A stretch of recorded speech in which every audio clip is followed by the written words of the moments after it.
Help out a veteran or family in need. Just go to dasmechanical.org and nominate yourself or, hey, someone you know to receive one. And yes, it comes with installation. It's very simple to enter. Go to dasmechanical.org, click the 2026 HVAC system donation tab. Fill out a very short 6-question nomination form. Nominate now at dasmechanical.org. DAS Mechanical, family owned, locally owned, HVAC experts serving Sacramento for years. For all of your HVAC needs, DAS will exceed your expectations. Once again, that's dasmechanical.org. If you love the game of golf and you want to get better at playing the game, your journey to golfing excellence starts by visiting par18golf.com. Par 18 Golf is a cutting-edge golf performance and training center located inside the historic Nimbus Winery in Rancho Cordova. Par 18 Golf trains with TrackMan Performance Systems, the very same system that PGA tournament professionals use to perfect their game. TrackMan indoor practice bays utilize Doppler radar and high-speed cameras that capture every motion and tiny aspect of your swing, from your posture and stance to the angle and trajectory of the ball and its distance and speed. Whether you're sharpening your short game, dialing in driver distance, or preparing for a summer tournament, visit par18golf.com. Book your first visit and get ready to train like PGA pros. You'll play smarter, perform better, and compete with an entirely new level of confidence. Go to par18golf.com and see the future of golf performance. Fox Sports Radio. Did you know we're on YouTube? Did you know you can find all of your favorite shows on YouTube? Look at us. We're waving at you right now. Did you know that you can find the best clips and the best videos from your favorite shows? All the interviews, clips, everything is there. This is why you're the smartest listeners in the world. Completely agree. Because you went to YouTube and you searched Fox Sports Radio, and you were the ones that hit the subscribe button and the notification bell. You're the ones that watch videos from Two Pros and a Cup of Joe with Jonas Knox, Brady Quinn, and LeVar Arrington. You can't even make this up. You got some holy water in your bag, baby.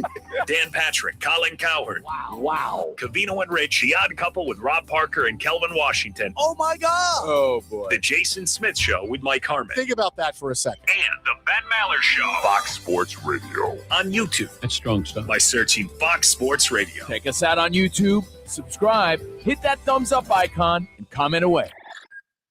Wouldn't it be great if life came with a remote control? You know, you could hit pause when you needed to, or hit rewind. Like that time you knocked down that wasp's nest. Uh-oh. Or that time you forgot to roll up your windows in the car wash. Fantastic. Yeah, a remote control would have come in handy then. Well, life doesn't always give you time to change the outcome. But prediabetes does. With early diagnosis and a few healthy changes like managing your weight, getting active, stopping smoking, and eating healthier, you can stop prediabetes before it leads to type 2 diabetes. It's easy to learn your risk. Take the 1-minute test today at doihaveprediabetes.org. Life doesn't come with a remote control. Yikes! So you're on your own with the wasps. You have the power to take control of prediabetes. Visit doihaveprediabetes.org today. That's doihaveprediabetes.org. Brought to you by the Ad Council and its prediabetes awareness partners. The voice of Sacramento sports is back. Hear Grant Napear every weekday beginning at 3 right here. KSAC 890 AM Olivehurst, K284CM 104.7 FM Sacramento.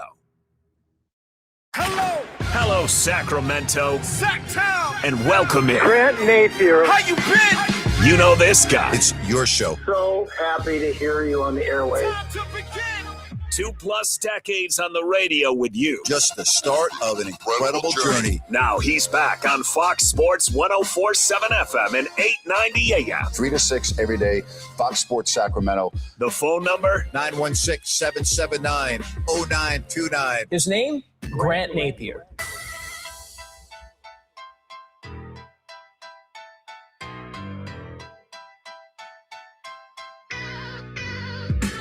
Good afternoon, everybody. Hope you're doing well. We've got a lot to go over on the show today. In just a moment or two or three, Steve Sachs will talk about what's going on in the bigs with the A's. Talk to him about the new ABS challenge system.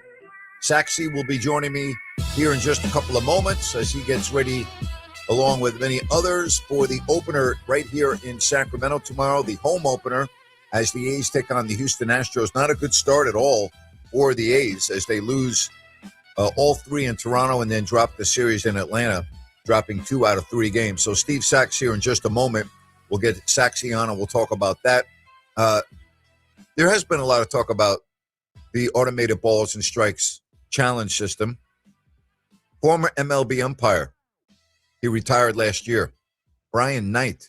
He's going to be joining me at 5 o'clock right after Grant's Rant, and we'll talk to Brian about some of the nuances of this new system. I'm not crazy about it.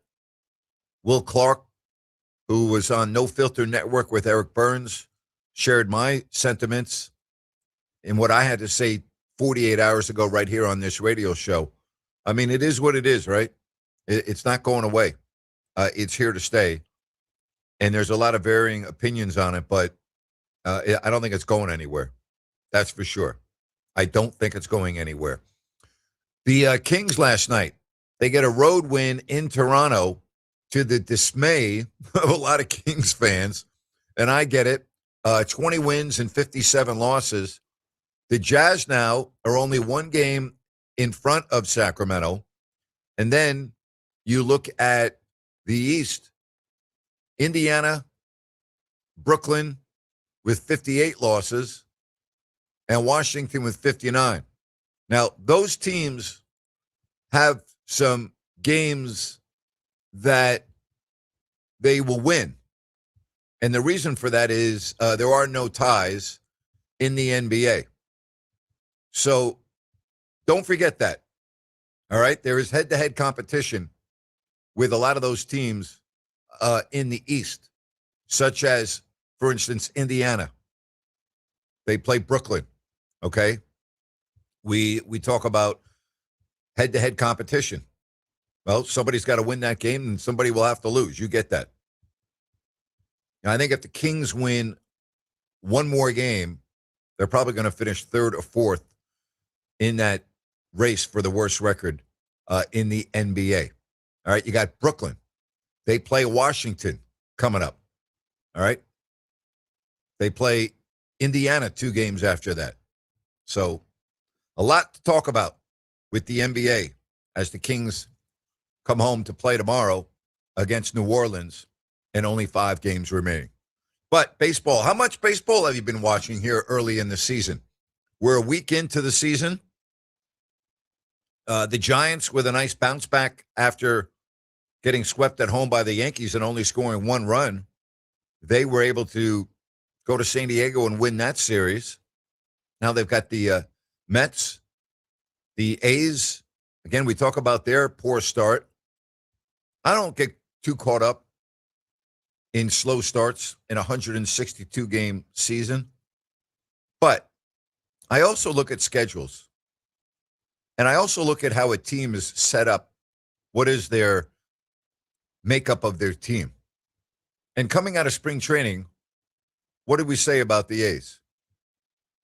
Pretty good lineup, very suspect pitching staff, not a great rotation, certainly question marks in the bullpen, but we thought they would hit.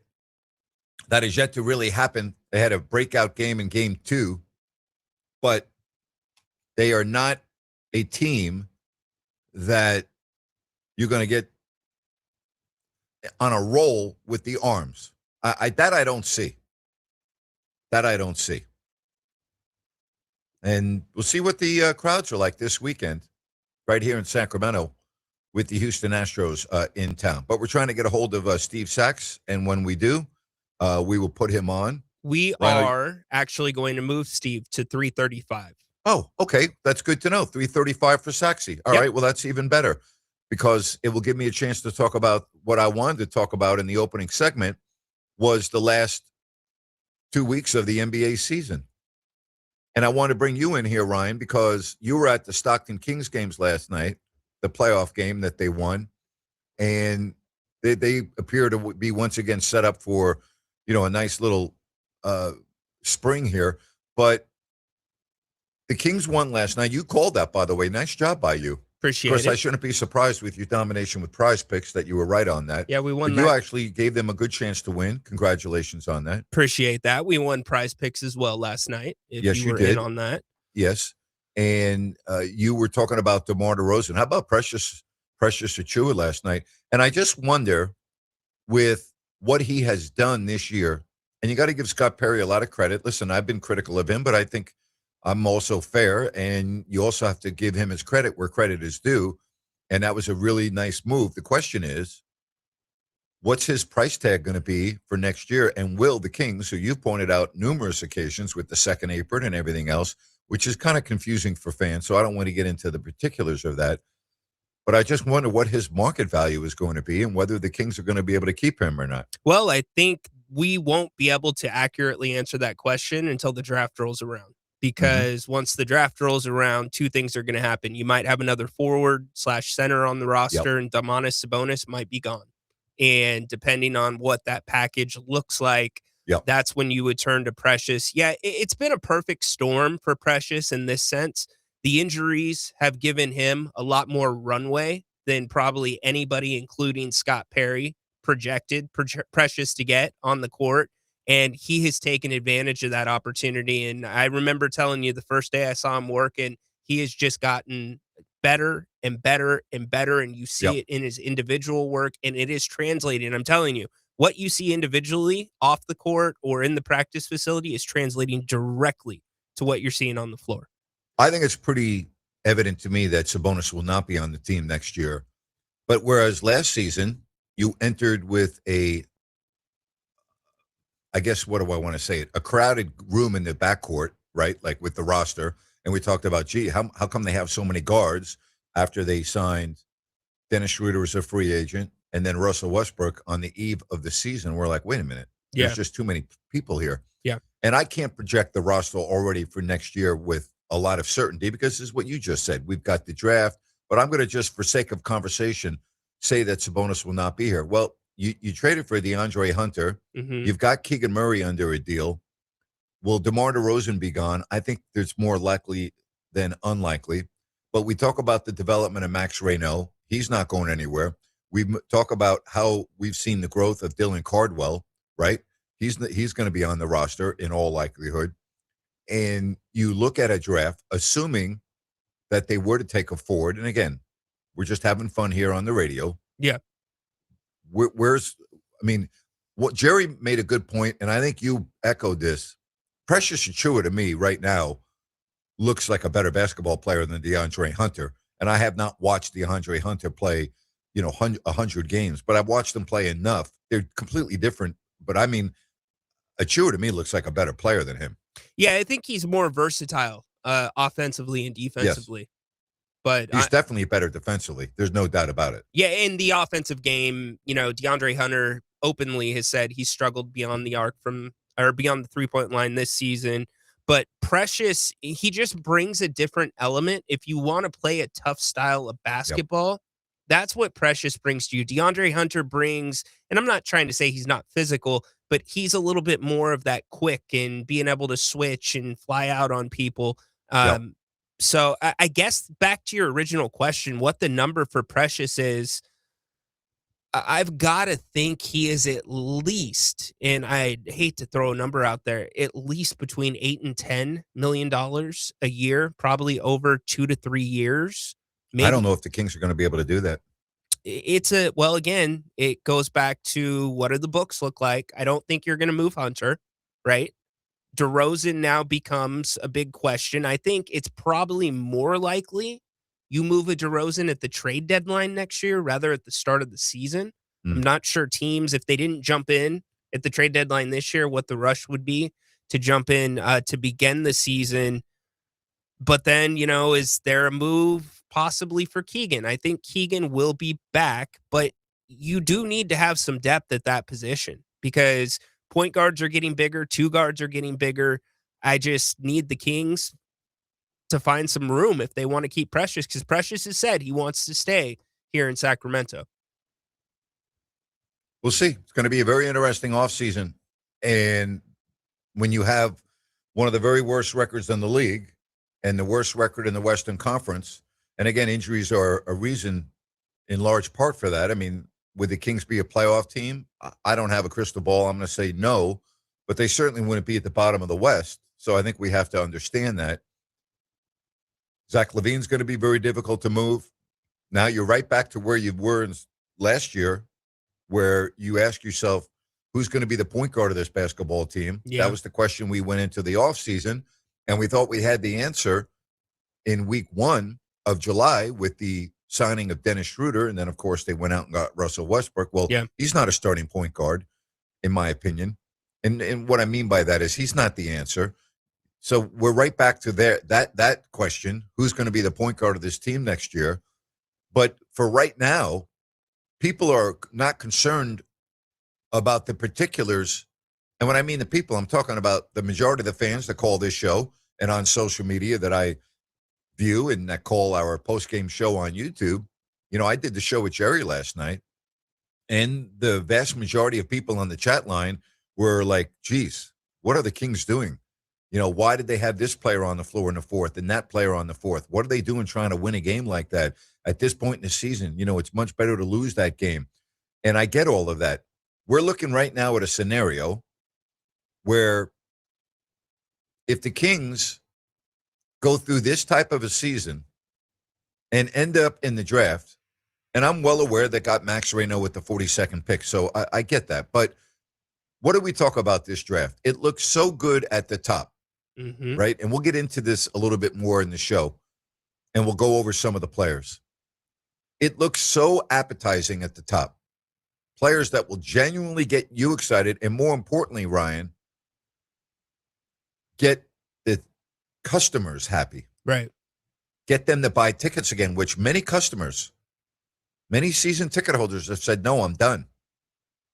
Well, if you get unlucky, and you end up with the 5th, 6th, or 7th pick, I'm just throwing out arbitrary numbers here, that is going to be a really negative perception that you went through this type of a year, miserable year, as bad as we've seen in Sacramento, and then at the last 2 weeks of the season, you end up going from the worst record in the West to the second worst record, and instead of having, you know, the first, second, or third pick, you end up with 5, 6, or 7.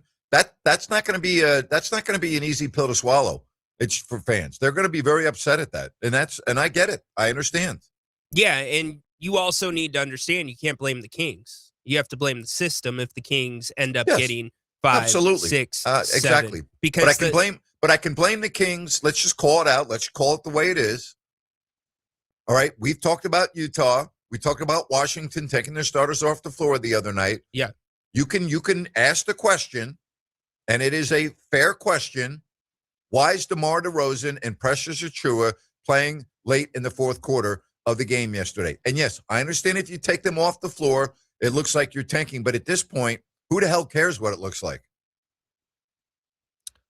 Look, you've said it. Jerry Reynolds has said it. These guys don't care, including Doug Christie, where they finish in the standings from a night-to-night basis. They know that they're not going to be in the playoffs. That's set in stone. But that last night, to me, was an inspired performance to get that for DeMar DeRozan.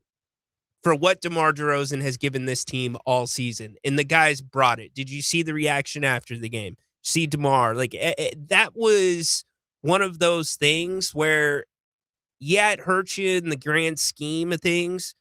But also, you want to see some good once in a while. In that, if I have to rank moments amongst the season, that was one of the better ones because of the subtle under context, whatever you want to call it, the underbelly of it. It just is what it is. I mean, I'm not going to knock a team for not pulling their guys off the court.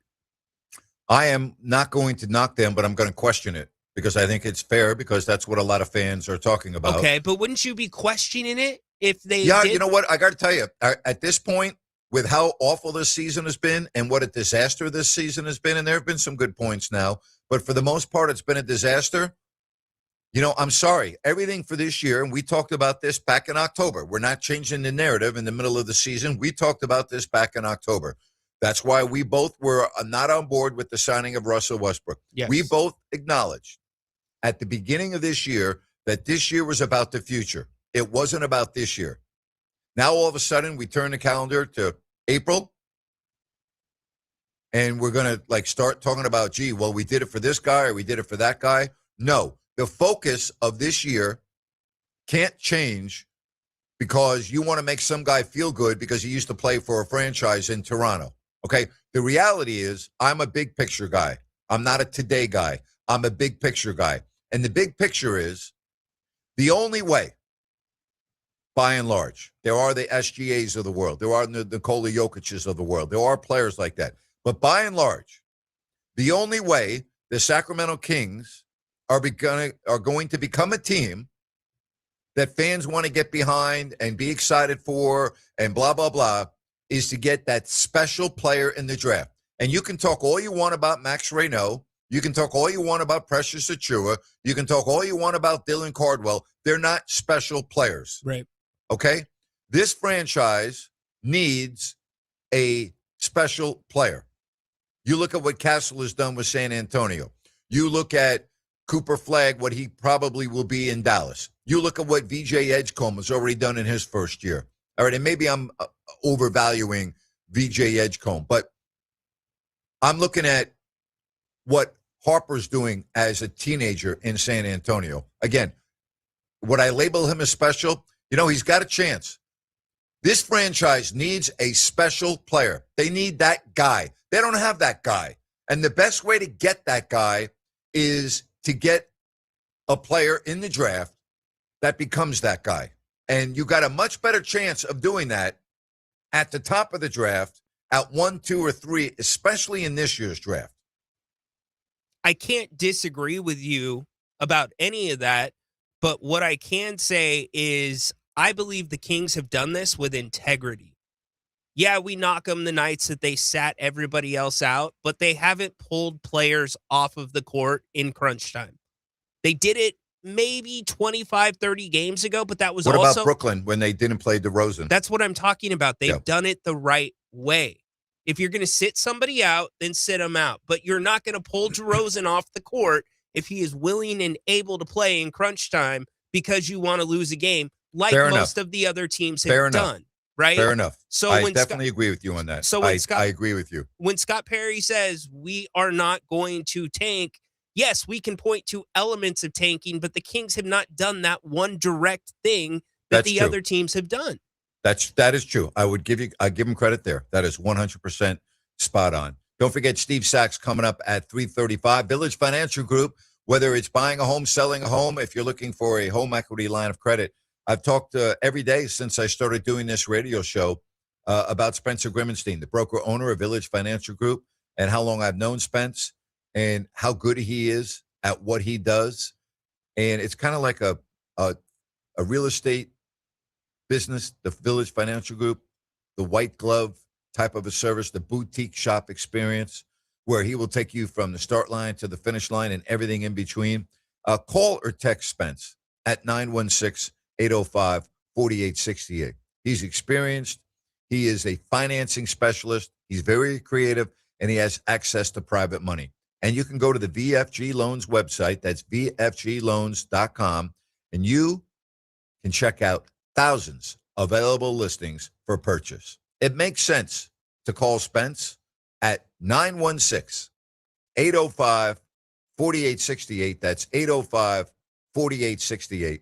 Village Financial Group, looking out for your best interest. We'll open up the phone lines. Text line 916-779-0929. And then Steve Sachs in about 15 minutes right here on Fox Sports Sacramento. We are Fox. Listen up, guys. Are you experiencing any of the following? Fatigue, less drive, poor performance? If so, you may be one of the nearly 30 million men in the U.S. today dealing with ED. But did you know you don't have to pay hundreds for a prescription anymore? And you don't have to deal with the hassle of seeing the doctor or the embarrassment of going to the pharmacy for a certain pill. Now, with one free call, you can find out how Herbal Virility Max can help you feel like a man again.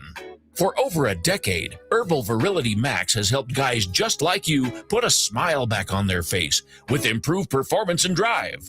Call today and ask about our buy one, get one free offer. 800-690-8445. 800-690-8445. 800-690-8445. That's 800-690-8445. Jackson Rancheria. Let's go. Jax. Dust off your leg warmers and light up the night. It's time for our Bingo Glow Show, the 17th. With over $10,000 in prizes, the stakes have never looked so bright. Score a cash jackpot of $1,199. Let's glow. Let's go. Fire up those taste buds with a new kitchen gadget, a hot dog roller, cast iron fajita plate, or even a burger press with a cheese melting dome. Earn 1,000 points on your Dreamcatchers Club card, and you'll score that week's gift, Thursdays or Fridays, 10 a.m. to 10 p.m. Let's eat. Everybody knows Jackson's where you go. Jackson Rancheria. Let's go. Let's go. Ignite your night with games and gifts at Jackson. Jackson Rancheria. Let's go. Wouldn't it be great if life came with a remote control? You know, you could hit pause when you needed to, or hit rewind. Like that time you knocked down that wasp's nest. Uh-oh. Or that time you forgot to roll up your windows in the car wash. Fantastic. Yeah, a remote control would have come in handy then. Well, life doesn't always give you time to change the outcome, but prediabetes does. With early diagnosis and a few healthy changes like managing your weight, getting active, stopping smoking, and eating healthier, you can stop prediabetes before it leads to type 2 diabetes. It's easy to learn your risk. Take the 1-minute test today at doihaveprediabetes.org. Life doesn't come with a remote control. Yikes! So you're on your own with the wasps. You have the power to take control of prediabetes. Visit doihaveprediabetes.org today. That's doihaveprediabetes.org. Brought to you by the Ad Council and its prediabetes awareness partners. Steve Sachs in about 15 minutes, right here on Fox Sports Sacramento. I want to get to this message on the chat line. What do I think about the Raiders getting Kirk Cousins? It seems like they're doing things differently than they have in the past. I love it. I will talk about this in depth after we talk baseball with Steve Sachs, but I think it's a tremendous move by the Raiders. Tremendous. All right, let's get to Mac. Mac, welcome to the show. Hey, Grant. I watched the Sharks game last night, and I couldn't wait. I could not wait to call you. Oh my goodness, for Macklin Celebrini, there he is in primetime game where they flexed him in, and he puts up. He took them from the dead, puts up 4 points last night. And you want to know what else? One thing I noticed is when he tied the game, he is super smart and can make such quick decisions. He read that the forward that took away the defenseman on the pass, and he curled and created that open ice on the tying goal. And It's unbelievable. That was just it's at 19 to have that mental, to just have that Less than 2 flow minutes of the left to game. go in the third. Less than 2 minutes left. Oh my God. I know. Yeah. Yep. No, can I just say two points to make? One, you asked me, do you think they'll make the playoffs? It's games like this where you almost feel like it's destiny. I know that they're a point out, but they got a game in hand. I can't see that momentum slowing down. Second, and the TNT broadcast said this, and I'm biased, so I agree. But if you take that team, he's got to be the MVP. Because if you take Celebrini away from the Sharks, they're competing with Chicago for the number 1 draft pick. And I mean, they're not there. And not to take it, like they said, not to take anything away from McDavid, but who does Celebrini really, really have that can, if he has an off night, what do they do? What are your thoughts on? Do you think if you had a vote? Well, I don't know of would he anybody be that's had your a better MVP? season. I don't know if anyone. I can't name a player that's had a better season than him and has been more impactful. Their schedule's not that difficult when you look at their matchups coming up. I wish they had another game with the Kings, but they don't. They're one game behind them. But as you said, they've got a game in hand, but they don't really have a difficult schedule. As a matter of fact, I'm bringing it up right now. They've got Edmonton, right? They play Vancouver, they play Winnipeg, they play Nashville, they play Chicago. Yeah, I mean they have a relatively easy schedule. So we shall see. But that game last night, they looked like they were dead in the water. And then with 2 minutes left, Celebrini ties the game. And then with a half minute left, he assists on the winner. That's a gigantic game at this point in the season in April. That is huge. The team that I'm keeping an eye on right now is Vegas. They play again tonight with John Tortorella, getting the win against a bad Vancouver team, but they had to fight tooth and nail to get that. Now they've had 2 days of practice, and I want to see what we get from the Knights. Are they going to go back to a team that was dominant going into the Olympics, or are they going to be a team that we've seen post-Olympics where they have one good game and then 3 or 4 bad games? This is a team I'm keeping an eye on just because of the change behind the bench. But the Sharks, to me, back to Celebrini, again, I asked the question, who's been better? That's the way I do it. Who's been better? Nobody. Well, and not only, I agree with you, not only is Celebrini putting up great points, but he's pretty good defensively. He doesn't really cheat. He plays a full 200 feet. So, I mean, you look at his plus minuses on a team that has horrible defensemen. I mean, literally, he's doing he's back checking. He's doing he does it all. He plays the game so right. Yeah. Yeah. No. Mac, I hope I'm you with have you. a great afternoon. Yeah, I'm glad. Have a great afternoon, and I'll talk to you later. Look forward to it. Thank you. Always nice talking a little hockey right here on Fox Sports Sacramento. And baseball, big weekend. The A's, their home opener tomorrow against the Stros. Tomorrow, Saturday and Sunday. We'll talk some baseball with Steve Sachs. Coming up next, right here on Fox Sports Sacramento.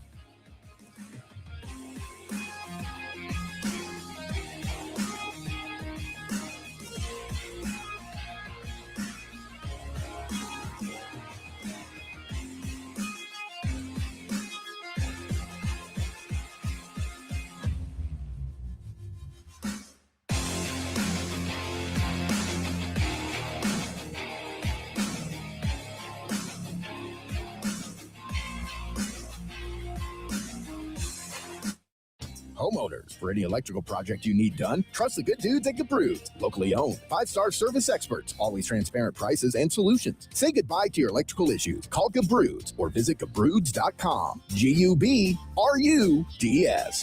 It's the All Things Legal Show, heard every Saturday morning from 8 to 9. Join your host, Craig Ashton, with an entertaining and eclectic view of all things legal.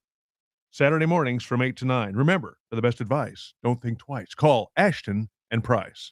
Okay, we are running a car drive right now to help veterans all across America. So if you have an old car, truck, or van, even a motorcycle or an RV sitting around, you can right now give it away and help the vets. They really need your help. And your car will help support the vets and their families. And guess what? You even get a tax donation. Plus, we'll even come and pick up your car for free. And all you've got to do is pick up your phone right now and make a free call. Now is the perfect time to do something good for the vets. Give back to the vets right now for all they've done for this country. And your old car can really help them. So call the Veterans Car Donation Program right now for free pickup of your vehicle. Help the vets and help your taxes at the same time. Call right now. 800-598-0539. 800-598-0539. 800-598-0539. That's 800-598-0539. Have you ever tried to buy gold and silver and felt like you were talking to a used car salesman? That's because the precious metals industry is like the Wild West. Salesmen can say pretty much anything or make any promise they want without repercussion. But Genesis Gold Group is different. They're a faith-driven Christian precious metals company and believe in educating their customers, not pressuring them for a quick sale. Genesis Gold Group focuses on customer service, not sleazy marketing. Genesis Gold Group is named after the first book of the Bible for a reason. Proper stewardship of wealth is their specialty. Find out why they've earned a 5 out of 5 rating through the Better Business Bureau and how they can help you secure your wealth or retirement through physical precious metals. Call right now to learn more. 800-497-8464. 800-497-8464. 800-497-8464. That's 800-497-8464. Are you or do you know a veteran or a family in need of a heating or air conditioning unit? If so, go now to dasmechanical.org and nominate yourself or someone you know to receive one with installation being donated by our neighbors at DAS Mechanical. We all know this past year has been tough for some in our community. Nick Delancey and his DAS family want to give back, and they're excited to give back, just like this, to help out a veteran or family in need. It's very simple to enter. Go to dasmechanical.org. Click the 2026 HVAC System Donation tab and fill out a very short 6-question nomination form. That's dasmechanical.org. Click the 2026 HVAC System Donation tab and fill out the short form. DAS Mechanical, family owned and proudly serving our community for years. Nominate now at dasmechanical.org. That's dasmechanical.org. Hi, I'm Ryan Blaney, a third-generation race car driver, and I dedicate a lot of my time going fast. But when my grandpa was diagnosed with Alzheimer's, it was a very unexpected bump in the road for us. It's important to notice if older family members are acting differently or having trouble with routine tasks. Early detection of Alzheimer's can give your family time to explore support services and access available treatments. If you or your family are noticing changes, it could be Alzheimer's. Talk about seeing a doctor together. Visit alz.org/time to talk. A message from the Alzheimer's Association and the Ad Council.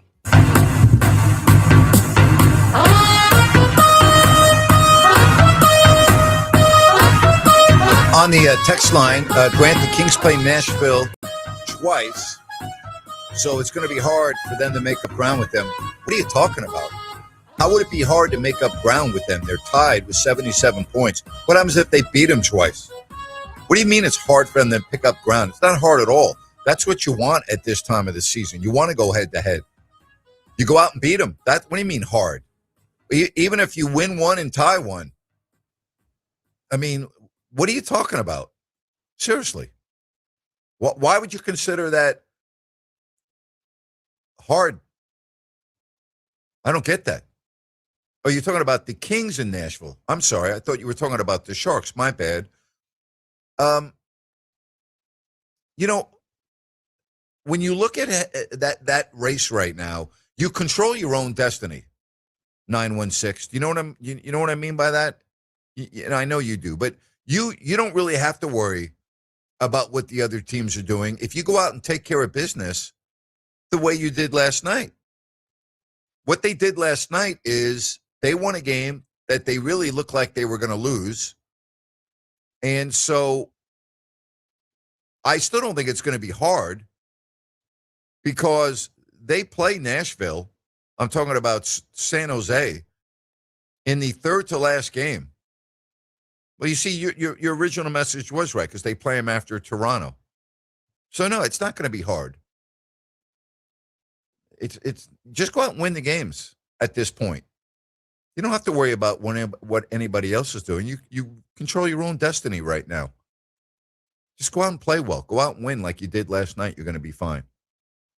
Speaking of going out and playing well, that's not the case for the A's on this road trip. And when Steve Sachs calls in, we'll pick his brain a little bit on what he expects this weekend from the A's. So Severino will not pitch this weekend. He was on the hill yesterday. And so you're not going to have your number one guy until you get to New York next week. It's a lot of traveling already early in the season for the Athletics, opening up in Toronto and then Atlanta, and now the flight, and then you 3 games and right back to New York. But that's the way it is. So we'll see. Speaking of travel, boy, what a late arrival it was for Sacramento early this morning, and they have to get regrouped and play New Orleans. And I guess the question that we were talking about at the beginning of the segment is, will there be any major, when I mean major, I'm talking about the existing players, the players that are currently available to play, will there be any adjustments to the roster? And you know what I mean. I'm talking about DeMar DeRozan. Okay, will now all of a sudden, he come up with cramps on the airplane last night, and what they used as a hamstring for the Brooklyn game, in which he did not play, in which, let's just call it the way it is. Let's not beat around the bush here. You want to talk about tanking. The Kings put a roster together on Sunday in Brooklyn, even though they were playing a really bad team. The Kings had played the night before, and they used that to say, well, you know what, this guy can't play, this guy can't play, and one of those players was DeMar DeRozan. DeMar DeRozan looked like I have any issues last night? No. Will he play tomorrow? Will he play the rest of the week? I would say yes, because the guy's only missed 2 games all year. But we keep talking about, what is the goal of this year? What are we looking at? What are we trying to accomplish? What do we want? Everybody's been talking about it. You want to get lucky in the draft, and you can. Look at the Dallas Mavericks last year. But I'd still rather have the maximum number of odds. Give me the more odds than the fewer, okay? More or less. We hear about that with Rhino all the time. More or less. You know what? Give me more. Give me more. Give me a better chance. Give me a better chance at getting a DeBonsa, getting a Acuff, Peterson, Boozer, Wilson. Give me the best odds that I can get. And then you'll get a lot of oomph right back in with the fans. We can start, gearing up for next year. What's the roster going to look like? Who's going to be the point guard? And everything else. That's where we're at. And we're going to talk a lot about that, because there was a big story today on ESPN.com breaking down the top 5 guys available in the draft. And you want one of those top 5 guys. You really want the number 1 guy if you can get DeBonsa. I think most people have him as the number 1 guy, the guy that is going to have his name called first. But not everybody can get the number 1 pick. And I'm not so sure 3 years from now we'll look back at this draft and say he was the best player in the draft. All right, as promised, we are going to talk some baseball. 14 years in the bigs, 5-time All-Star, NL Rookie of the Year, Sacramento's very own. Of course, you see him on the A's pre- and post-game shows along with River Cats games. It is an absolute pleasure to welcome to the show Steve Sack. Steve, how are you, buddy? Grant, I'm great, and it's so good to be with you, and it's a pleasure to be on with you again. How you been, Grant? Everything's good, my man. Everything is good. It's always good to hear your voice and reconnect with you, and it's been great, with your roots in Sacramento and with the A's being here and doing River Cats work. Before I even get into the A's, I mean, this is something you've done for a while. You've really enjoyed the broadcasting part of your career, haven't you? Grant, I've been so fortunate to do what I wanted to do, and first playing baseball, and then I wanted to get into broadcasting. I've always felt that it was a fun thing for me to do, and I love talking about the game. And in essence, that's what I'm doing now as a broadcaster with the A's. We do the pre and post game, as you mentioned, and I do some of the radio and TV on the road as well. And all we're doing is talking baseball, man. I mean, what better thing could you ask for?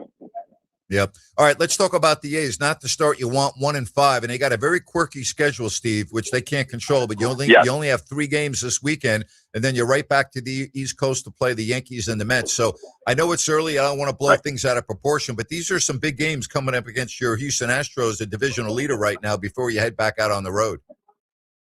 Yes, and Grant already. I mean, they're 1-5 as you mentioned, but they got some stiff competition early in the season, as you mentioned, going back and playing the Yankees and the Mets. That long trek across the country is not going to be an easy thing to do. I remember those trips, and it is a bit taxing. If there's one silver lining, Grant, in this whole thing, you can say is, well, at least it's early in the year, and they got all their energy coming out of spring training. I think that's one silver lining in this whole thing, but. You don't want to get too far out. 1-5 is not the start that you want.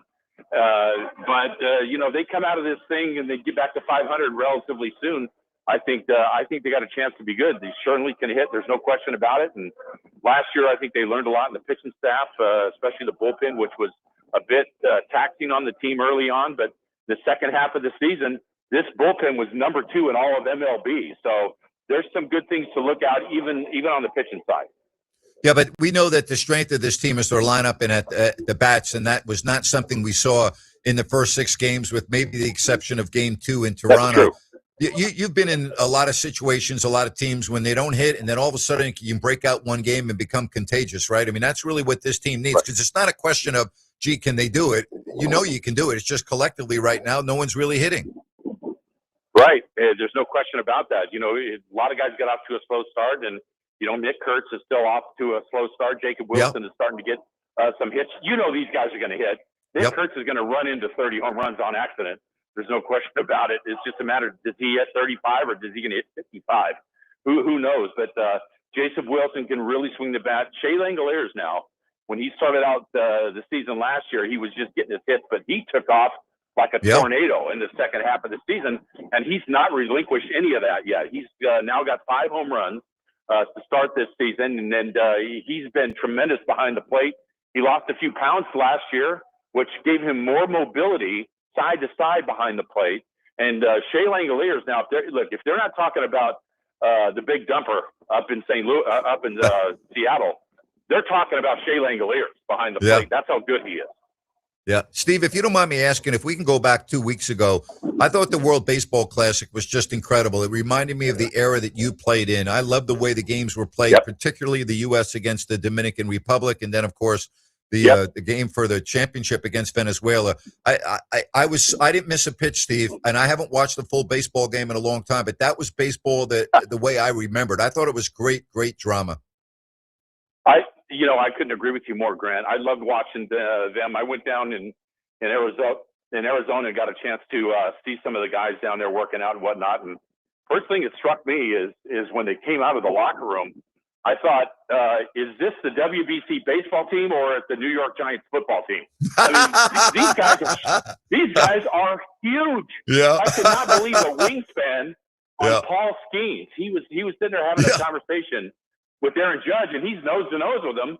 And he stretches out. I said, this guy looks like a pterodactyl. Man, this guy is just absolutely huge. Yeah. So they have a big, impressive team. And hey, give it to Venezuela, man. They did the little things they had to do to win that game, and they were just they were amazing.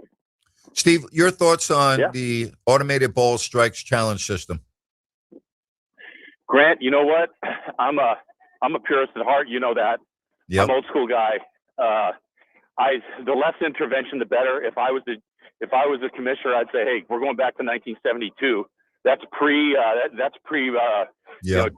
time. This is just going to go back. But it's kind of like in football. You guy goes under the hood. You want to make sure you get it right. When they go under the hood, you want to make sure that it's quick, and that's what we see with the automatic ball strikes now. It's very, very fast. Yeah. So when they do it that way, it's I'm kind of getting used to it. I don't necessarily like it too much, but as long as it doesn't take too long and they get the call right, that's what we want to know. Yeah, I know you have an event to go to, so I'm not going to keep you long, but I wanted to ask you, I think pressure is an overused word in sport, but I mean, can you talk about the importance? I'm talking about the A's this weekend. They know it. We know it. They can't really have a bad weekend here. I mean, you don't want to get behind the 8 ball, as you said. Am I making this up, or is there more to this weekend than we should make it out to be because of the bad start and the schedule? No, you're absolutely right. You know, you don't want to come out of this whole thing with just one victory. I mean, that would really be painful. Okay, this team has got to, you know, start putting some things together. It is very early, but, you know, getting that far behind and having to make things up as you go is going to be really tough for them. Yeah. All right, I'm going to let you go, but I just want to let you know, if I was on a cross-country flight with your team, just sit me next to Mickey Hatcher, and I'll laugh my ass off for 5 hours flying to New York. I'll be fine, okay? As a matter of fact, Grant, Mickey Hatcher, it was a little bit loud in here a second ago, but Mickey Hatcher is here with us. They're doing an event down in LA and Ontario, and Mickey Hatcher's just here. I'll tell him you said hello. I love Mickey. He's the best. Give him my best. Would you please? Thank you very much. I will, buddy. Thank you, Take care, Steve. Yep, bye-bye. Good stuff. All right. How about that? I'm going to get Mickey on the show. Mickey is one of the funniest human beings I've ever met in my entire life. And Mickey used to play in my golf tournament, and I socialize with Mickey because he's very good friends with a very good friend of mine, and that's the way I met Mickey. And we would sit around and have some beers and talk about Tommy Lasorda and talk about the Dodgers and all of this traveling stories. And Mickey will have you in tears, okay? Like, Mickey is the type of guy that if you just sit around with him, you better have a tissue next to you because you're going to be laughing so hard you're going to be crying, okay? That's Mickey Hatcher. What a treasure he is. And, you know, when you – go ahead, Rhino. Isn't Mickey the one that can put down the tacos, too? Yeah, Mickey is the Jim Boy taco guy. That is exactly right. Okay. Yes. Yeah, he had never heard of Jim Boy's tacos because they don't have that in Southern California. But, you know, Mickey in that famous 1988 World Series that Gibby hit the home run against Dennis Eckersley. Mickey was great in that series. He was not good. He was great. And a lot of people thought he might win the MVP before the voting came out. That's how good he was in that World Series. Great guy. We'll get Mickey on. I'll tell you, he is his Tommy. I don't even know if he can tell the stories on the radio, but his Tommy Lasorda stories are classics. Absolutely classics. Unbelievable. Incredible. All right, I want to switch gears. You were at the Stockton Kings game last night. Give me your thoughts. They look good. Much different than last season's team, in my opinion, but good. I think they can put another run together. They're set up differently, a little bit more guard play than last year. Ironically, Terry Taylor, who I really like his game, he is playing now for the Iowa Wolves, who the Kings beat last night. But if there's one guy on that team that I have circled, he's not a two-way guy, but Dexter Dennis. There's just something about Dex. I think if he can continue to develop his skills, his athleticism is there. And he could maybe make that next step to the NBA. But it really is a collection of guys that I don't think really Jameer Nelson Jr.'s on the team, Daquan Jeffries. There isn't that guy down there that there was a couple of years ago. But heck, they are doing the same things that they've done before. They've got glue guys, John Elmore. I expect them to make another run. They're going to play. They play again Saturday, yes? Friday. Or Friday. They're playing Friday. They're playing tomorrow, huh? They're playing against the Rip City Remix. I believe it's Friday. Now you got me second guessing myself. I thought earlier you said Saturday, so look it up because we don't want to give out the wrong information. Yep, I will check right now. Yep. So, but that's good. I'm glad you got a chance to go down there last night, and we were able to make it. Believe it or not, we were able to survive and make it through on the post game show without you, with the great Jerry Reynolds. Yeah, no tech issues, huh? No tech issues. That's for sure. We would have been lost without you if we had tech issues. So, yes, the game is on Friday. It's tomorrow. All right, so that's tomorrow. Yep. Okay. So Sounds it's going to good. be on NBA TV. They play the Rip City Remix. Okay. So go down and support your Stockton Kings. Gabriel Harris, Will Scott, they're doing their thing again with another group of guys. Steve Sachs, I like what he had to say about the ABS system, similar to what Will Clark had to say. I think that those that are old school, and I think maybe we should leave the word school out, that are old, I think we all feel that way. Most of the people of my generation, Steve's a little younger than me, obviously, but most of the people in my generation feel that way. We don't like it. We're not a fan of it. We're not a fan of it. But I know you are. You think it's good, right? I didn't say I'm a fan of it. Oh, okay. I'm sorry. I thought you were fine with it. No, I mean, it's the evolution of sports. You're replaying if something was a home run or not. I'm okay with that. But I'm not a big baseball guy, but when it comes to sports, I'm a purist. So you would be fine if you just said no more. No more. Let the umpires do their thing. The umpires, the game. I take that back, by the way. Saxy and I are the exact same age. My bad. We are the exact same age. Go ahead. I just think baseball's not black and white, Grant. And ABS theoretically is black and white. Yeah. Very true. Very true. And it has been a lot of talk. It's been what we've been talking about. I've also been talking a lot about Prize Picks each and every day on this show. And again, you cashed in again last night. Congratulations. Appreciate it. It's that time of year. Baseball is here. What's cool about Prize Picks? Let me just be real with you for a second. Is you're not playing against sharks. You're not playing against other people.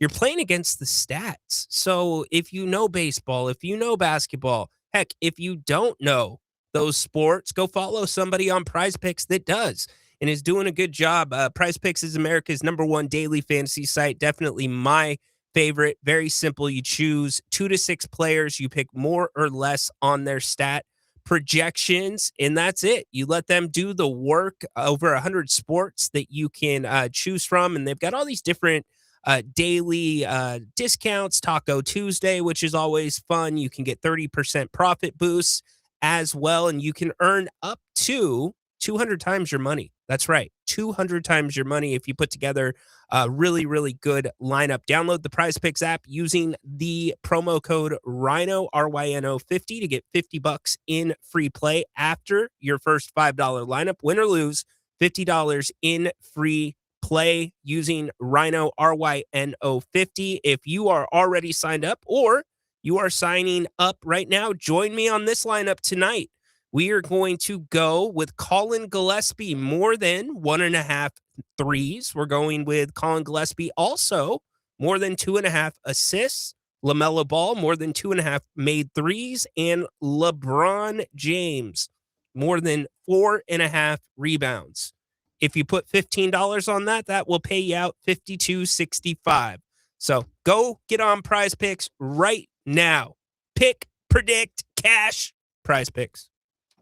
You're unbelievable, man. Every single day we talk about this. It's just like, yep, one again, one again, one again. Unbelievable. Well, I'm not getting super exotic. I'm just going with averages, and it's working. I think winning every night's exotic. It is kind of exotic, not gonna lie, but I love it. So come join me, follow me on there. Grant, we're doing well. Who knows? No, you're being very generous. You're doing great. I want to get to this message on the text line. Hey, Grant, just wanted to let you know I'm 41. I just spent 5 days in a hospital with heart issues, and you helped the time go by. So thank you. My pleasure.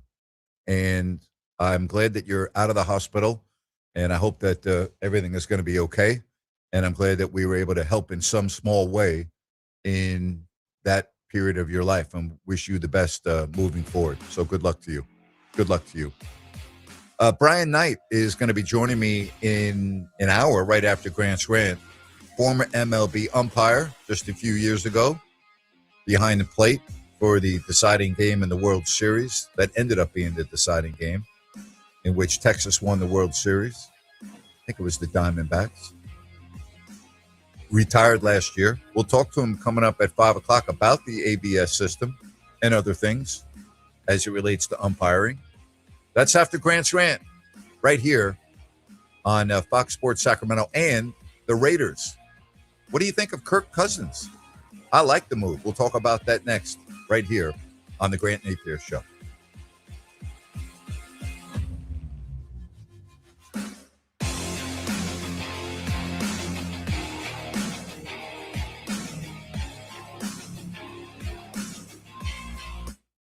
Building friendships and bonding with family. It's what people experience during a day out at Golden State Shooting Center. Only moments outside of Sacramento. Golden State Shooting Center is a favorite for those who love the sport of trap, skeet, and sporting clay target shooting. It's also where the California Youth Sport Shooting Association trains and competes. New teams are being formed, and if you've got a son or daughter in high school, they can compete for college scholarships. Learn more at goldenstateshootingcenter.com or call 916-539-8544.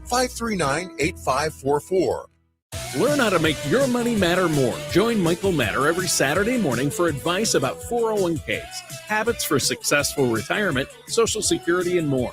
The Matter Financial Report, Saturdays at 7 a.m. here on Fox Sports Radio Sacramento.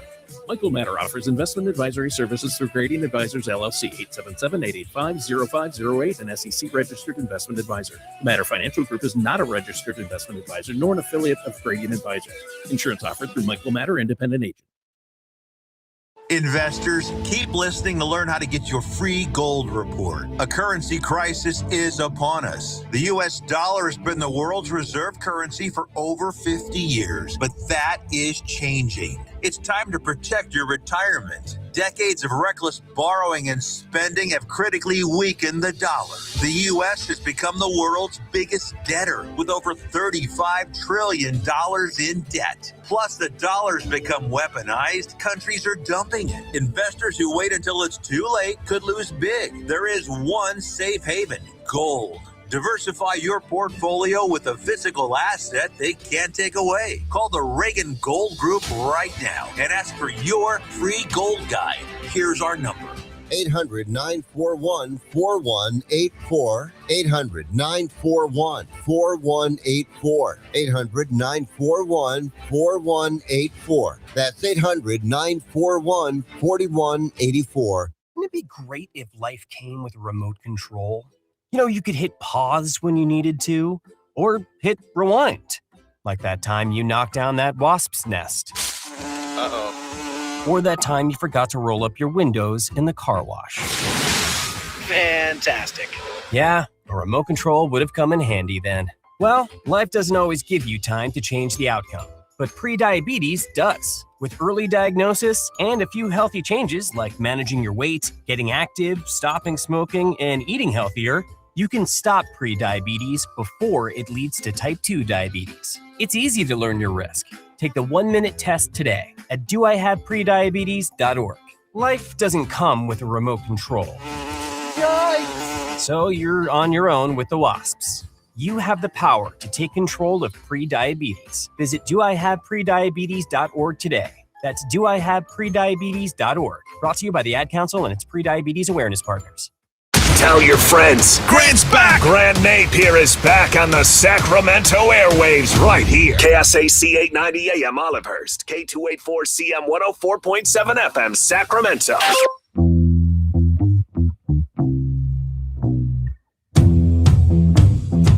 I want to get to this text message. Prize Picks equals paid sponsor. Well, they are a paid sponsor, but I'm not manufacturing how great Ryan's been doing, and I don't have to. It's right there for you to see for yourself. We're not making stuff up. I'm not getting paid to talk about Prize Picks. I'm not getting paid a penny. I'm just blown away because I've been in this business a long time, and I don't recall somebody being right almost every single night with his picks. And so you're right, they are a paid sponsor. And quite frankly, I'll be honest with you, if Ryan was not hitting it out of the park on almost every show, I wouldn't build it up as much. I'd let him do that. So, yeah, they are a paid sponsor, but his pick speaks for themselves, all right? They really do. Which first-round pick is making a bigger impact on their team, Wembanyama or Celebrini? Well, so far, Victor Wembanyama is, in the sense that they are clearly a team that many people think can win the championship. I don't think anybody thinks the Sharks are going to win the Stanley Cup.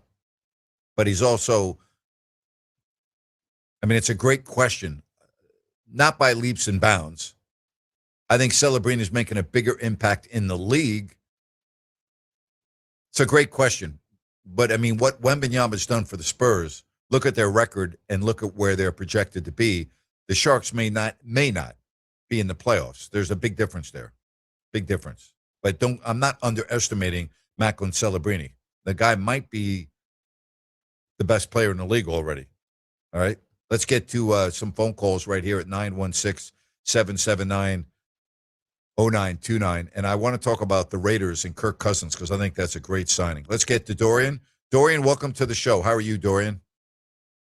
What's up, Grant? What's up, Rhino? I think that Raiders signing by Kirk Cousins, man, that's pretty solid. It seems like the Raiders might be on. It looks like they've been having a pretty good offseason. Besides that kind of, Max Crosby drama, it sounds like they've been doing some pretty good stuff. Yeah, and that drama was not created by them. It was created by Baltimore, so you can't really blame them for that. Sure. They felt they were going to go in a different direction and we're going to get two solid picks, and so I can't really put that on the Raiders, but I would agree with you. And I love the Kirk Cousins signing. I think it's just perfect for what is going to be your future quarterback in Fernando Mendoza. Yeah, totally. I mean, you bring in a veteran quarterback that's been in the league for a while. He's been through some teams. And if the Raiders do end up drafting Fernando Mendoza, I mean, that's a pretty good, someone to look up to, man.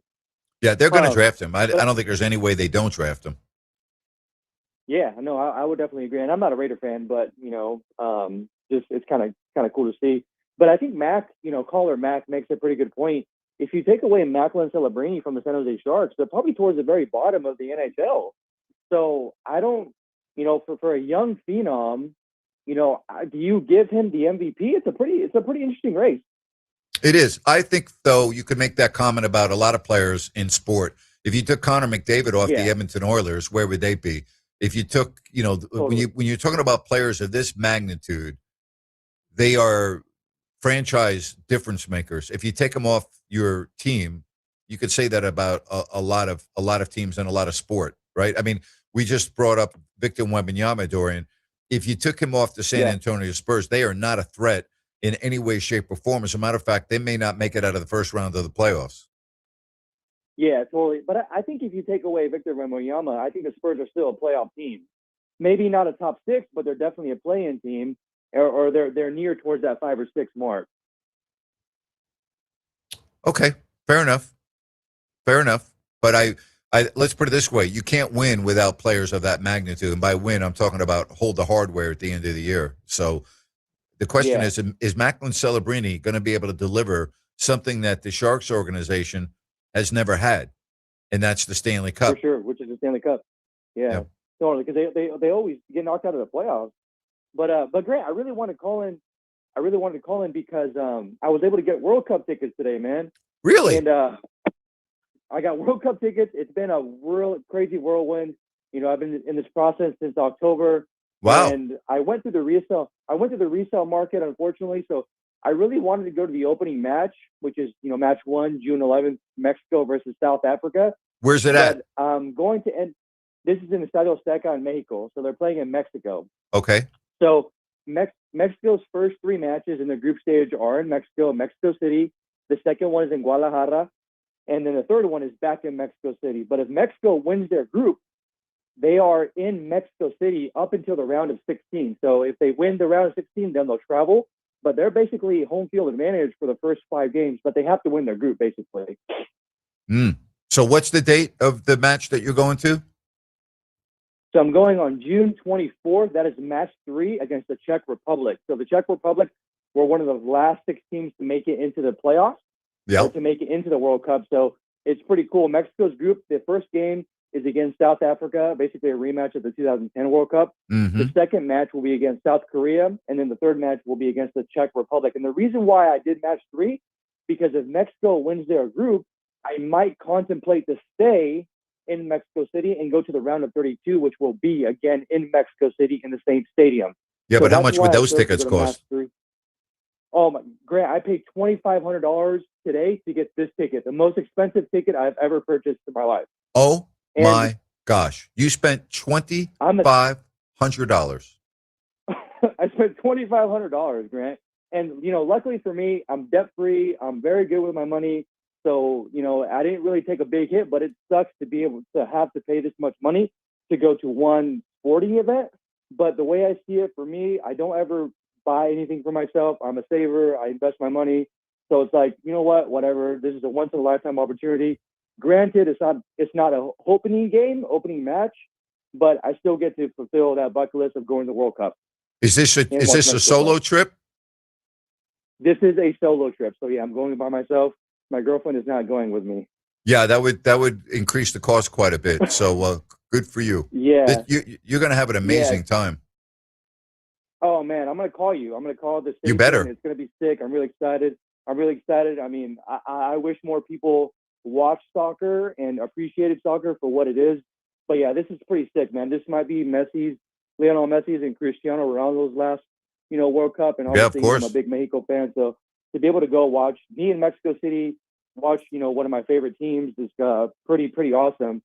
And with that, Grant, I started my, this might be a question for Rhino, but I started my passport because, we've been trying to get Rhino to get a passport. But I started my passport renewal process on March 7th, and I just got my new passport today. So where the heck is Rhino at with his passport? Ryan, help us out. Where are you at with your passport? Let's go. Fill us in. Well, we're going to Bennett. Yeah. Or we're going to Bennett. We're going to Bennett. But oh my so God. we are going to have a get together, but it's kind of by default because I went to the Ileton post office to do my passport, and I have a copy of my social security card, but because the copy was not on a full 8x11.5 piece of paper, wow, I have to bring in a separate copy of my social security card or the original. Wow. How about and that? And what is the date today? Dorian, what's the date today? Help me out with this. What is the date today? It's April 2nd, right? It's April 2nd. Yeah. Okay. And shout out to my guy, Ted, my friend in Elk Grove. He's like, go to Ileton. They'll take care of you.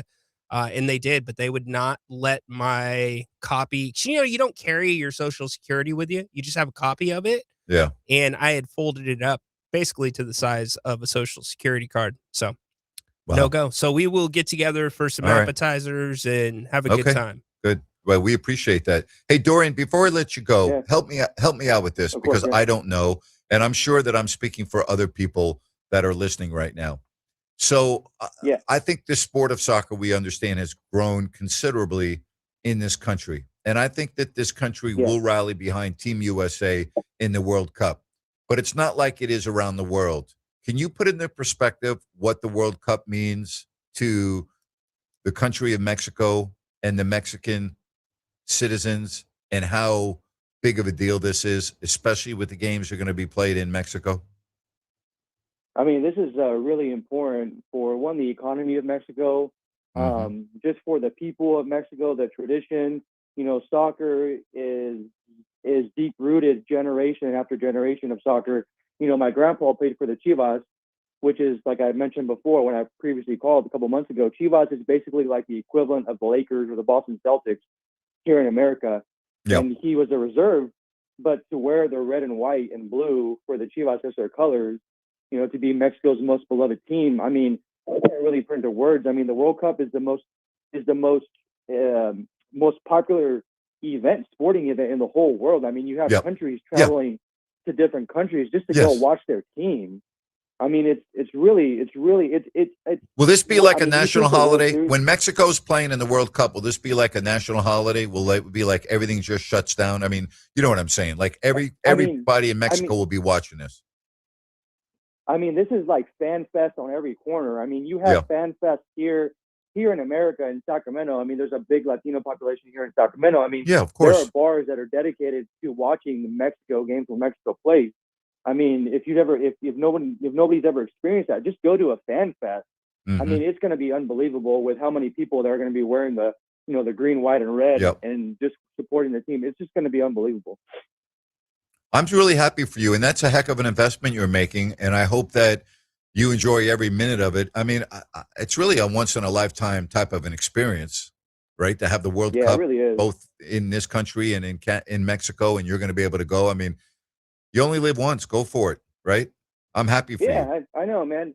Thank you, man. Thank you, man. I probably won't get into as many sporting events that you've been through in your life, but I'm happy that I'm a saver and I have no debt and I'm just doing really well. That's and great. This is an opportunity for me to just give myself something that I've worked so hard for and to continue supporting my team, which is Mexico and the Sacramento Kings. And obviously, I really enjoy watching the Giants and the Sharks, but I mean the Kings and Mexico are my two favorites. Right. So just one bucket list, Dorian, fly in days in advance. Don't even cut it close, dude.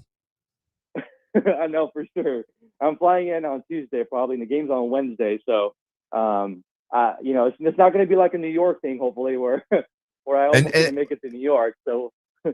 And the game is, I know you already said this, but because I'm old, I don't have good retention. The game is in Mexico City or it's in another city? The game is in Mexico City, correct. So okay. I think it'll be streamed at 5 p.m. Pacific here in California. I love Mexico City. What a great city. I went there with the Kings years ago for games against the Boston Celtics. And I will tell you, I love being in Mexico City. I was other than traffic, but we had police escorts that enabled us to get through their traffic. I've been to a lot of places in the world. I've never quite seen traffic like Mexico City, but I had a great time there. I think I was only there for 3 nights. I enjoyed it thoroughly. Great time. Yeah, it'll be my first time going to the capital, so it'll be my first time going to Mexico City. I've never been there before, so it's amazing. I've traveled plenty in Mexico, so it'll be my first time too, Grant. It's awesome. You're going to love it. I'm really happy for you. We'll be speaking between now and then, but congratulations on getting a ticket. I know how much that means to you, and I'm genuinely happy for you. Thanks, Brad. I think I'm more happy with Rhino getting his passport. you take care, buddy. All right, you too, Grant. See you, Rhino. All right, that's awesome. Ryan, I always do a segment on your dream sports trip. Like, what is it that you would want to do if you could do it? And he's doing it, and I just think that is awesome. The World Cup, right? I mean, how awesome is that? That's great. I'm happy for him. So happy for Dorian. And that is not something everything is calculated with Dorian. And I know that's the seat that he probably wants. He's been watching it. Well, that's great stuff. So good job, Dorian. Now, if they win and he's going to stay and go to the next match, the 2,500 is going to go north, not south. Okay. Good luck. Oh man. That's Super Bowl tickets. We're going That's for 2,500. Well, no, Super Bowl ticket for 2,500. You may not be able to even walk on the grounds of the Super Bowl. So you need a Sherpa to get up to your seat. No, you're right. It is. It's crazy. But can you imagine if they were able to advance and go to the knockout round? What that would be costing? Oh my gosh! I saw some commercials. It was at least a year ago. It's when the Copa was going on about the hospitality for the World Cup and get in on it now. And I had no idea that it was this big of a deal. And that'll be, where's the final played? Is it LA? I believe so. I'm not positive about that. I think so. At SoFi. That might be the most expensive soccer ticket of all time. Yeah. I believe it's at SoFi Stadium, is it not? I'll double check. But let's say, and don't even know if it's possible, if U.S. and Mexico met in that match, holy moly. Said, thanks, everyone. I appreciate it. Not happy about paying $2,500 for the ticket, though. Yeah, I get that. I remember spending to take my boys to the Super Bowl in 2011. I was able to get 3 face value tickets, and they were $950 each. And I'm like, I asked my boys, I said, okay, here's the deal. It took about 1/4 of 1 second to answer the question. I said, here's your choice. we go on vacation this summer or we go to the Super Bowl? That was a stupid question. Super Bowl. So we were we were at the Super Bowl, and it's an experience that they'll remember forever, and they'll probably never go to another Super Bowl. And yet they were there. Don't say that. They might take you to the next Giants one. Yeah. Yeah. Yeah. So Patriots just made it with a no, I'm second not year worried. quarterback. Hey, listen, I'm not. I think the Giants will be in another Super Bowl. I'm speaking from a financial perspective, All right. and I'm not so sure I would even want my kids to do that. Why? Because the price now is beyond ridiculous. I mean, we're talking about thousands of dollars for tickets. I mean, it's ridiculous. It is expensive. It's for sure. ridiculous. And we were there. We had a great time. You know what I would wish if they have kids someday to do it with their kids the way they did it with their dad. That's what I would like for them to do. Don't take me if and when they have children and down the road, do that. But that was one of the most perfect days of my life.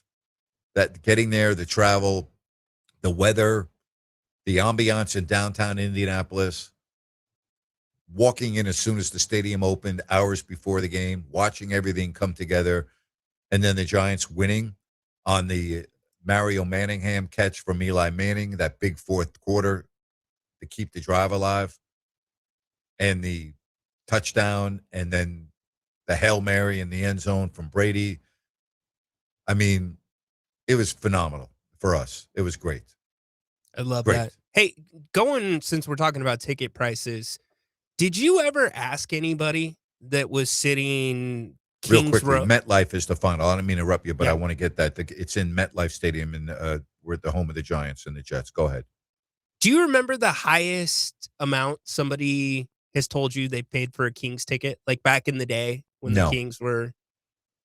I don't. I do remember that for Game 7 of the NBA Western Conference Finals, the courtside tickets, and I can't remember, but to this day, I believe that's the most expensive ticket in the history of Sacramento Kings basketball. Had to be. Yeah. Well, you had the LA Lakers and you had the Jimmy Goldsteins of the world buying you know what I mean, to sit on the floor. You know what I'm saying? Yeah. Yeah. I Where mean, money is not an option. you were, and I know this because I was buying standing room. You were like $250 for a standing room ticket back then, and think what $250 back then is now. Yeah. Pretty amazing. I know that for my 2 tickets that were complimentary, the demand, well, I wasn't allowed to sell my tickets, nor would I have ever done that, and I never did. Yeah. I could give my tickets away. I was allowed to do that, but I'm not giving away those tickets. The demand leading up to that series, games 1, 2, 5, and 7, and I remember it like it was yesterday, was unbelievable. It was incredible. It really was.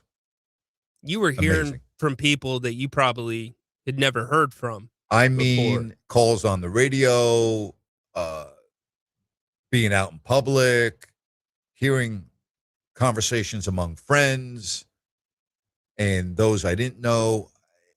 Incredible. Seriously, it was unfreaking believable. Athena says 1,000 per ticket for that playoff run. Yeah, I knew season ticket holders that would sell one game of a series, and that would pay for Yeah. their entire playoffs. Yeah. Uh, So I didn't really get, Dorian and I touched on it. I want to get more into this in the next segment. We've got a lot to talk about on the show today, but I love the move by the Raiders to get Kirk Cousins. We'll get into that a little bit more. I want to get more talk about where you're at as a Kings fan with them winning last night and how you want to approach these final 5 games. You've come this far. Really, you've gone through this much turmoil, this much of a disastrous season. Do you want to just win games now? I mean, is that where we're at? And again, the players don't care, but I'm asking you. When I mean they don't care, the players want to win. The players that are out there are trying to win, and I respect the heck out of them for that. It's what they should do. What about you? So we'll talk about that next right here on Fox Sports Sacramento. Okay, we are running a car drive right now to help veterans all across America. So if you have an old car, truck, or van, even a motorcycle or an RV sitting around, you can right now give it away and help the vets. They really need your help. And your car will help support the vets and their families. And guess what? You even get a tax donation. Plus, we'll even come and pick up your car for free. And all you've got to do is pick up your phone right now and make a free call. Now is the perfect time to do something good for the vets. Give back to the vets right now for all they've done for this country. And your old car can really help them. So call the Veterans Car Donation Program right now for free pickup of your vehicle. Help the vets and help your taxes at the same time. Call right now. 800-598-0539. 800-598-0539. 800-598-0539. That's 800-598-0539. Jackson Rancheria. Let's go. Jackson. We're giving away life-changing cash at Jackson. Spin the super prize wheel, and you can win up to $1 million. Fridays and Saturdays, 5 to 10 p.m. Sundays, 2 to 7 p.m. Jackson Rancheria. Let's go. Buckle up, because we're also giving away an RV this Memorial Day. Earn entries now playing your favorite games, and be here 8 p.m. for your chance to win. Let's go. Let's go. You know the songs, you know the sound. Now you can hear them live at Jackson. Eagles tribute band One of These Nights is live June 13th. And our tribute series is packed with iconic rock. Journey Revisited, Skinnerd and Friends, CCR, and more. Let's go. Let's go. Let's rock. The music and the wins are waiting at Jackson. Jackson, Jackson, Jackson, Jackson Rancheria. Let's go. Building friendships and bonding with family. It's what people experience during a day out at Golden State Shooting Center. Only moments outside of Sacramento. Golden State Shooting Center is a favorite for those who love the sport of trap, skeet, and sporting clay target shooting. It's also where the California Youth Sport Shooting Association trains and competes. New teams are being formed, and if you've got a son or daughter in high school, they can compete for college scholarships. Learn more at goldenstateshootingcenter.com or call 916-539-8544. Simply put, there aren't rivals, there's backup plans. nobody on the dial has more star power. Just the start of an incredible journey. Grant Napear, welcome home. Love that you are with us here. Dan Patrick. 6 to 9 a.m. Colin Cowherd. Right after Dan Patrick. And Grant Napear. Oh, we got the big dog in Sacramento. There's only one sports station in Sacramento, and you're listening to it. 104.7. Be sure and download the Fox Sports KSAC app.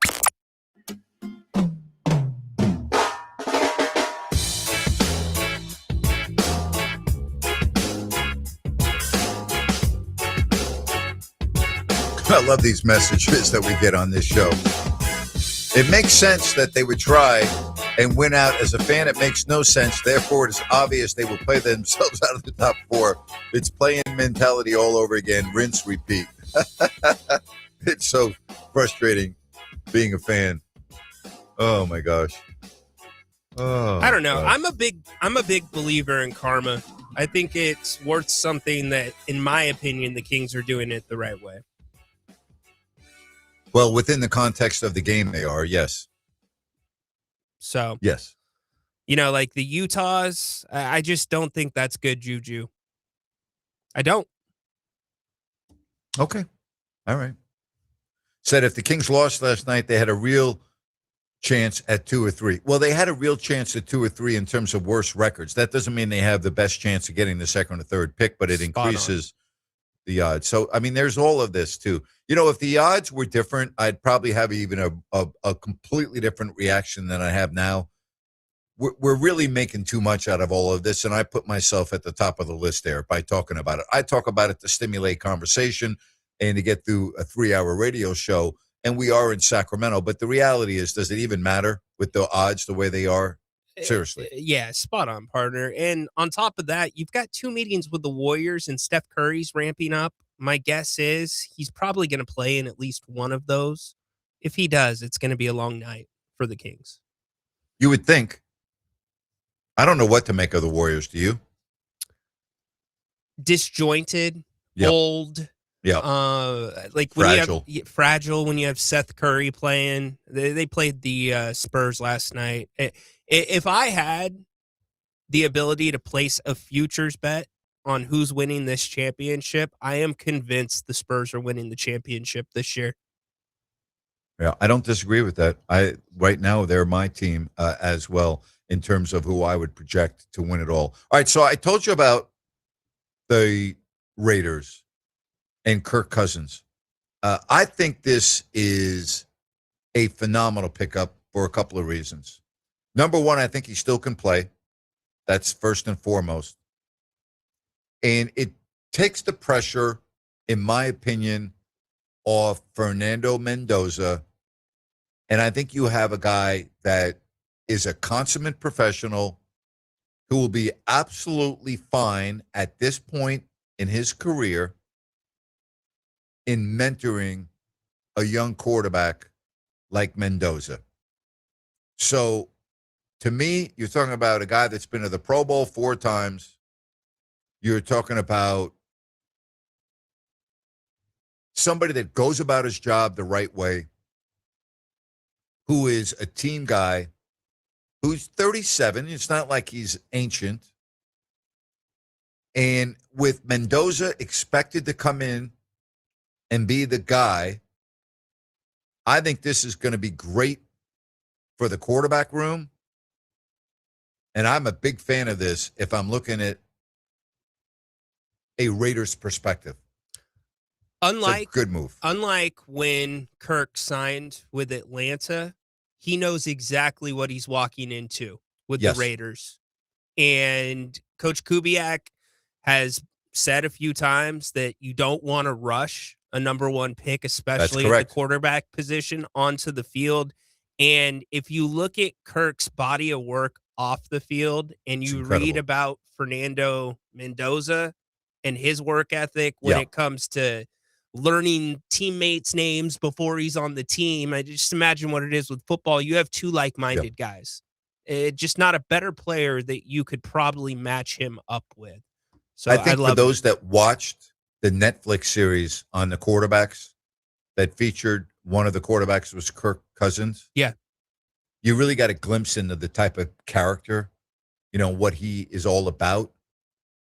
And I think that's a tremendous asset to have in your locker room. Well, let's call it what it is, what a lot of people are saying. People are putting the label of nerd on Francisco Mendoza.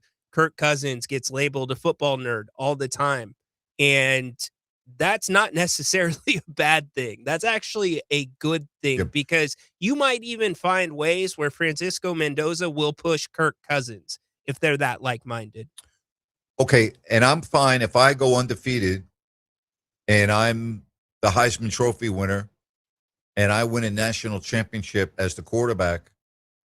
In college, you can call me a nerd all you want. Call me whatever you want. Sure. You know what you should first call me? Call me a winner. That's right. That's what I am. I'm 100% with you. Kirk's and I'll tell you this, Kings fans, if you want to put that into perspective, they would be happy with a team full of nerds if they won. Yes. Especially in that city. Las Vegas. Oh, a my lot gosh. to do Can you in that imagine if the city. Raiders were to – they don't care. I mean, if they've been so bad for so long. They really have. They've been so bad for so long. I mean, they have not won a playoff game since they were in the Super Bowl that year. Think about that. That's insane. Yeah. That's John Gruden coaching Tampa Bay. That's Rich Gannon, your quarterback. Tim Brown, right? That's Barrett Robbins going AWOL, who just lost his life the other day. I mean, think about how long ago that is. That year. The game they beat was at Tennessee in the AFC Championship game. That's their last playoff win. It's my freshman year of college, and I attended all the Super Bowl stuff because it was in San Diego. That's right. It's insane. Isn't that incredible? They were, didn't they have a pretty good team the year that Derek Carr, he broke something? I think it was against Baltimore in the playoffs that year. It was the year that the Giants, well, I remember it very well because I was at the playoff game with the Giants, and I remember them losing in that game. Yes, absolutely. Yes, the Baltimore knocked Gannon out with the shoulder injury in that game. So, yes, I was at the Giants-Vikings game, and that later game was the Raiders in Baltimore, and the defense of Baltimore ate up the Raiders' offensive line and got to Rich Gannon. And that was the Giants-Ravens Super Bowl year, and the Ravens, of course, won the Super Bowl. But, yes. Okay. Is that the game you're referring to where Gannon got hurt? No, I was thinking about the year that Derek Carr. Derek Carr. I thought you were talking about that year. I'm sorry. Yeah, I think he broke Derek his Carr back got hurt and or didn't something. play in. They had the playoff game at Cincinnati that he didn't play in. I think it was the other one you were referring to, if memory serves me correct. Correct. Yes. Okay. So maybe it was a little bit later last year, but around the same time. Yep. We're sitting here praising the Raiders. They brought in the right coach. They got Geno Smith. Anything different? Do you think does this feel different this year than last year? It does feel different. It does. But I'm not one to be swayed, as you know, being around me in this profession for a while now. I'm not one that is swayed by what I hear. Yeah. I'm swayed by what I see. Okay, like Aaron Glenn said all the right things in New York last year, and you thought, wow, okay, they finally got the right guy. And 12 months later, all the coaches that he hired have been fired, and the Jets are pretty soon going to be on the clock with the third overall pick, and they're still a dysfunctional, horrible franchise, and Aaron Glenn looked lost. You know, we were talking about, oh, gee, how great things sound coming out of training camp with the Kings when I said, put the brakes on, folks. Stop it, would you please? And I mean, so like, you understand where I'm going with this conversation? I don't get swayed by what I hear, but I do like what I'm seeing. I like what I'm seeing with this offseason of the Raiders. And I think Kubiak has the makings of being a good coach. The question is, will the impact of having Tom Brady involved in the organization be a positive? How much does he have to do with Kirk Cousins going there? There's a lot of things to look at with where this organization is right now. The reason why I kind of pumped the brakes a little bit is they have the same owner. And Mark Davis is a terrible owner, and that has not changed. Let's get to Orange County and Iman. What's going on, buddy? How are you today? Welcome to the show. Good, Grant. What's How you happening? been? Good, bud. Good to have you on the show. Thank you. Thank you, sir.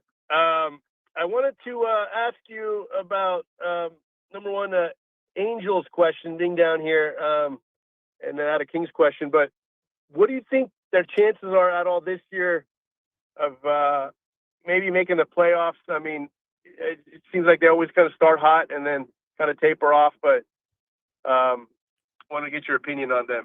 Well, I always look at the Angels, and I'm looking at the health and all the players that are out of the lineup, and namely, Mike Trout, right? So they're not off to a great start. They're not off to a bad start. What are they, 500 or a game under 500, I believe? It's early. Their roster is really not that bad. And that division, to me, is completely up for grabs once you get past Seattle. And when I say that, I'm talking about like a wild card. Like, I think Seattle is the best team in that division. I think they've got the best talent in that division. This is a very balanced division. And I'm going to say, if Trout could stay on the field for the whole year, and if they could stay relatively healthy, I could see them at least being in the neighborhood. I'm not crazy about that team, but like, what's different between the Angels, the Athletics, the Rangers, and the Astros? Really, what's the big difference there? You could flip a coin. Right. Yeah, it just seems like it's disappointing, especially when they even had Ohtani and Trout. I mean, even with Pujols, I mean, they really didn't get anywhere. But it's Even though, That's of course, I'm a Giants fan. That's a dead baseball market. I mean, it really is. When you really think about it, especially with how good the Dodgers are and winning back-to-back World Series, they're just I don't know. I don't know what else to say. Anaheim is just a dead baseball market right now. Is it? Is it not? You live there. I don't. You tell me. Yeah, and they're not selling out, and it's disappointing because there's not much going on here. Besides the Ducks, actually, my neighbor, Leo Carlson, I don't know if you follow the Ducks, but this kid, Swedish kid, killing it. But they're doing pretty good. Hopefully, I think the Ducks will make the playoffs after 7 years, hopefully. And I had a question regarding the Kings.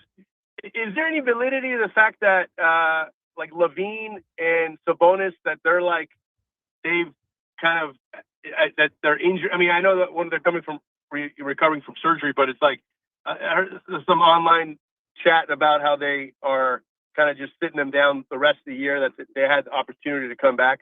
Is there any validity to that? No. Once they had their surgery, they were out. They weren't able to come back. No. And then, what are the prospects of? One question is, if we somehow get the number one pick, who would you want the management to select? Well, I don't know who. It's not a matter who I would want them to select. I believe that most people think that A.J. DiBonsa out of BYU is the best player in the draft and kind of has elevated himself into that position, and that's who I think they would draft. Yeah, I think he'll be the number one player. I think he'll be the number one player taken in the draft this year. And one other point I want to make is it's just, again, I look at Kevin Herter, what he's doing with the Pistons. When they put him in the starting lineup, and I'm actually let go of the past, but because we were pretty close a couple years ago. But he's playing pretty well. Yeah, he got off to a really slow start in Detroit. He wasn't even playing a couple games in Detroit, and then he's elevated himself back into the lineup and actually has been playing well. And so that trade looks really good for them right now, because you lose Jaden Ivey, who now all of a sudden is not even in the league. Well, we'll see who he signs with. But the point is, Herter didn't look good for the first few weeks, but now is playing very well with Detroit. Right. And then last point, obviously hopefully Doug Creasy, with all due respect, I mean, I like the guy as a person, but I don't think he should be the coach next year. I really don't think he knows what he's doing in some circumstances. I don't want to be mean on the guy, but who, if anybody might be available, as far as if they do make a coaching change, which I think they should, who would you like to see as potential coaches next year? I won't broach that topic until they have a coaching vacancy, because I don't think that's right. I know you said if, and I think that's fair the way you phrased it, and I don't mean to duck the question, but he's still the head coach, and I just have a real problem talking about names of who should be the next Kings head coach when they already have a head coach. It's just my standard. I don't enjoy doing it, and so I'll talk about this if there's a vacancy. Right now, there's not a vacancy, okay? I think we know the names that are out there. I think that we all agree that there are some very good candidates that are available. Whether they would ever come to Sacramento, I don't know. But right now, there's not a coaching vacancy. And last point, I've had this conversation with some of my buddies who regularly listen to you for many years. And I don't know if you know this, but I mean, I go back to the days with, you and Kozamore. I mean, I've listened to probably since the early to mid 90s when you had that theme music, the guitar music by George Lynch. But I wanted to ask, who's your all-time top 5 Kings of all time? In terms of players, people, or what? What's the criteria? Top 5 starting lineup. Yeah, no, top 5 starting lineup of former Kings that you put together. Well, I mean, Vladdy Divac would be my center. Chris Webber would be my power forward. Peja would be my small forward. Mitch Richmond would be my shooting guard. And I know a lot of people are going to disagree with this, but I would still have Mike Bibby as my point guard. I think he was a perfect floor leader. A lot of people think, well, gee, how could you not have De'Aaron Fox on there? I get that. But in terms of what I need in a point guard and what I want, he'd be my point guard. What about you? Would yours be different? Yeah, it's exactly the lineup I have. I mean, and for fan sentiment, I was considering Jason Williams, but of course, Yeah. De'Aaron Fox is a better player. But he's kind of slumped with the Spurs a little bit, which You know, a I lot would of hate to people. see, to be Jerry honest. Reynolds thinks Domantas Sabonis is the best center in the history of the Kings. He thinks he's their best center. So I think Jerry would probably have Sabonis as his starting center. I've got Vlade, but I'm just telling you, there's a difference of opinion out there. Right. No.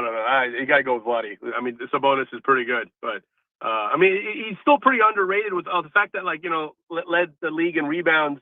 He doesn't get a lot of notoriety for what he's been able to do. Yeah. Well, he's been a 3-time All-Star. Yeah. Well, right. There's this kid who I'm kind of friends with, Jabari Walker. He's from out here. He's from Southern California. His dad was Samaki Walker. Yeah. And he went to Colorado, and he was in Portland, and then he's on the Sixers. This kid, I think I pointed out Colin Gillespie a while back, and he's having a pretty big year. I think he's going to sign a contract with the Suns, and you're like, well, why are they going to let him go? I wish the Kings could have picked him up. But I don't know if you know this guy, Jabari Walker, on the Sixers, but if he plays 10 minutes, he scores 8 points, 6 rebounds. I think if there's any vacancy for that position for the Kings, I wish you were the GM and have you call the shots and make a trade for this guy. But appreciate that. Thanks very much for the call. Good hearing from you. Okay, you take care. Thanks, Grant. Cheers. Rhino's been on Connor Gillespie from day one. You've always pointed him out. You've been a big fan of his. Yeah, a really good example of a team developing a player the way that they want him to fit in with the main roster and retaining him. That's the most important part. Yeah, that is important, isn't it? Retainment, right? Retaining. Correct? Yeah. Am I due for a break? I kind of lost track of things. We are. Okay, well, we'll do that. Don't forget, Grant's Rant is coming up at 5 o'clock. And then Brian Knight, former MLB umpire, recent MLB umpire, to talk about the automated balls and strikes replay system. All of that still ahead on the Thursday edition of the Grant Napear Show, Fox Sports, Sacramento. Tune in Saturday mornings for financial talk that matters. It's the Matter Financial Report with Michael Matter, talking assets, income planning, insurance, retirement, and more. Your money matters. Listen Saturdays at 7 a.m. on Fox Sports Radio Sacramento. Michael Matter offers investment advisory services through Gradient Advisors, LLC, 877-885-0508, an SEC-registered investment advisor. The Matter Financial Group is not a registered investment advisor, nor an affiliate of Gradient Advisors. Insurance offered through Michael Matter, independent agent. Listen up, guys. Are you experiencing any of the following? Fatigue, less drive, poor performance? If so, you may be one of the nearly 30 million men in the U.S. today dealing with ED. But did you know you don't have to pay hundreds for a prescription anymore? And you don't have to deal with the hassle of seeing the doctor or the embarrassment of going to the pharmacy for a certain pill. Now, with one free call, you can find out how Herbal Virility Max can help you feel like a man again. For over a decade, Herbal Virility Max has helped guys just like you put a smile back on their face with improved performance and drive. Call today and ask about our buy one, get one free offer. 800-690-8445.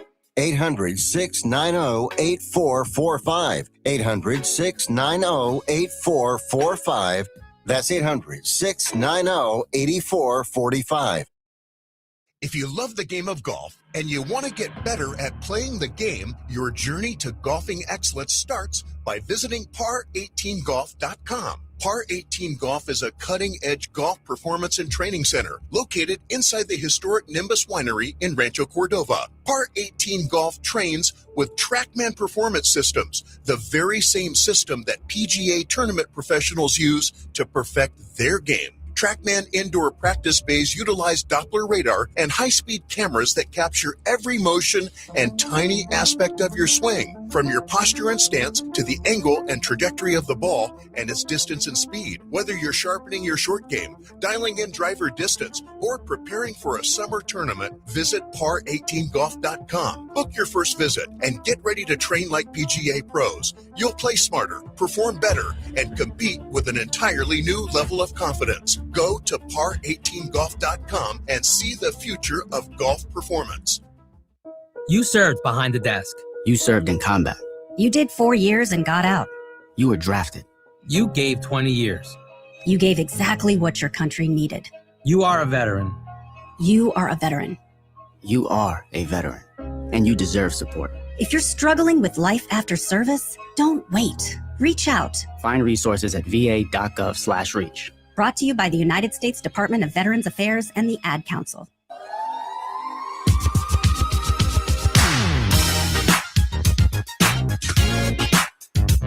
So I always look at things that make me raise my eyebrows. I wasn't watching the broadcast, obviously, but yesterday the Mets were playing in St. Louis. I don't know if you caught this. And they showed a camera of near the arch in what is normally a very vibrant area of the city. And Gary Cohen is the TV voice of the Mets. And he said, there's never anybody walking around in downtown St. Louis. Remember the old neutron bomb that wouldn't knock down buildings, but just would eliminate all the people? It's like one of those hits St. Louis, okay? I mean, what a comment to make when you're broadcasting a sporting event. It's incredible. I mean, he said the only thing missing from that picture, as is often missing from every picture of downtown St. Louis, no people. There's never anybody walking around in downtown St. Louis, okay? And again, it's like remember the old neutron bomb that couldn't knock down buildings, but would just eliminate all the people? It's like one of those hits St. Louis. I don't even know what, like, if you're in the booth with your announcer that says that, like, how do you even respond to that? What do you even say, huh? I don't know. You tell me. Well, I've been in some pretty crazy situations, okay? But, like, in that one, I mean, that's like a wow, right? I think you just let it breathe a little bit. That's what I would do. I would just lay out. Oh, my gosh. Brought the I mean. So they say something more. Because then they're thinking. What's amazing to me about that is his broadcast partner is a former Cardinal, Todd Zeal, and he's in the booth, and I'm just like, oh my gosh. I thought you said St. Louis is one of the better places. Well, I love St. Louis, and I haven't been to St. Louis in a long time. So you have to understand that we're talking about a long time ago, and I used to love St. Louis. I used to love going to the Cardinal baseball games at Busch Stadium. And I used to love McLeod's Landing is an old part of St. Louis, which is great. But I haven't been to St. Louis in a long time. I did have a layover on our way to some sporting event somewhere with my son, Trent.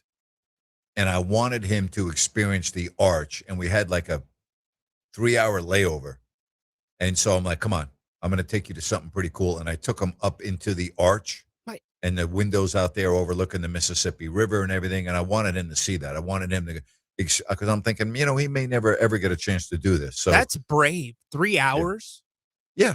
Yeah. We had a 3-hour layover and I took him to the arch in downtown St. Louis.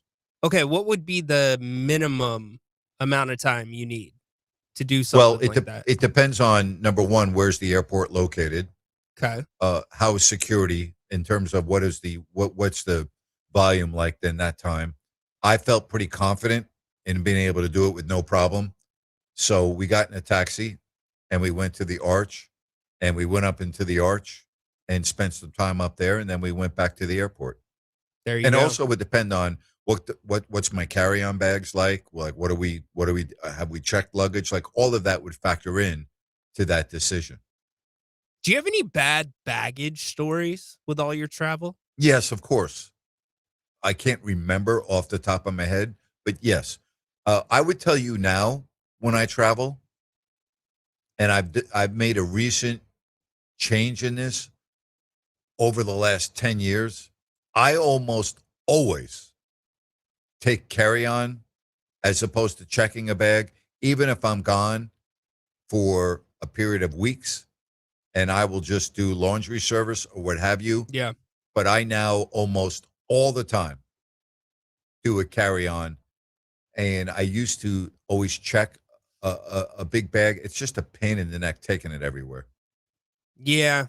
And then you worry about stuff getting lost and people grabbing the wrong bag on the carousel. Yeah, I think less is best. You should copyright that. Less is best. Yes, except for in the bank account. That would not be something I would say you should follow that advice. Have you ever had somebody, when you're talking about where they've been, count layovers as a place they visited? See, to me, that's not a place you visited. If you do not get out of the airport, and if you're not outside the airport, you can't say you were in that city. So for Trent, St. Louis would count? Yeah, of course. We went downtown and we went to the Arch. All right. Yeah, of course that counts. All right. But like, all right, so for instance, I've been to the airport in Kuala Lumpur. Does that mean I've been to Malaysia? No. I don't think so. I've been at the airport. Dude, if I look at my passport, I don't have a stamp or anything from the country of Malaysia. Can I say that I was in Malaysia even though I saw it from the window of the airplane taking off downtown? Or like, no, I don't count that as a city I've been to. What about, like, I've been to the airport in Seoul. Would I say that I've been to Korea? No, I wouldn't say that. I've been to the airport. What if the airport has a hotel attached to it? No. And you stay at the hotel. If you don't leave the airport, okay, you're not in the city. I'm with you. I'm just curious. I'm looking for the loopholes. You know the way my now, mind if works. I'm out now, listen. If the airport hotel is on the airport grounds, but outside of the terminal where I have to go through immigration, yes, I've been there.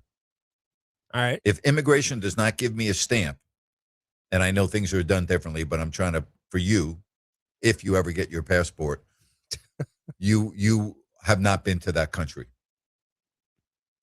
If you look me up on the record of Seoul, Korea, or Kuala Lumpur, Malaysia, there's no record in their database of me ever being there, so I haven't been there.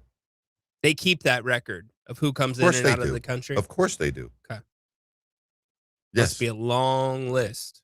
It's all done with facial recognition, fingerprints. That's how it's done now.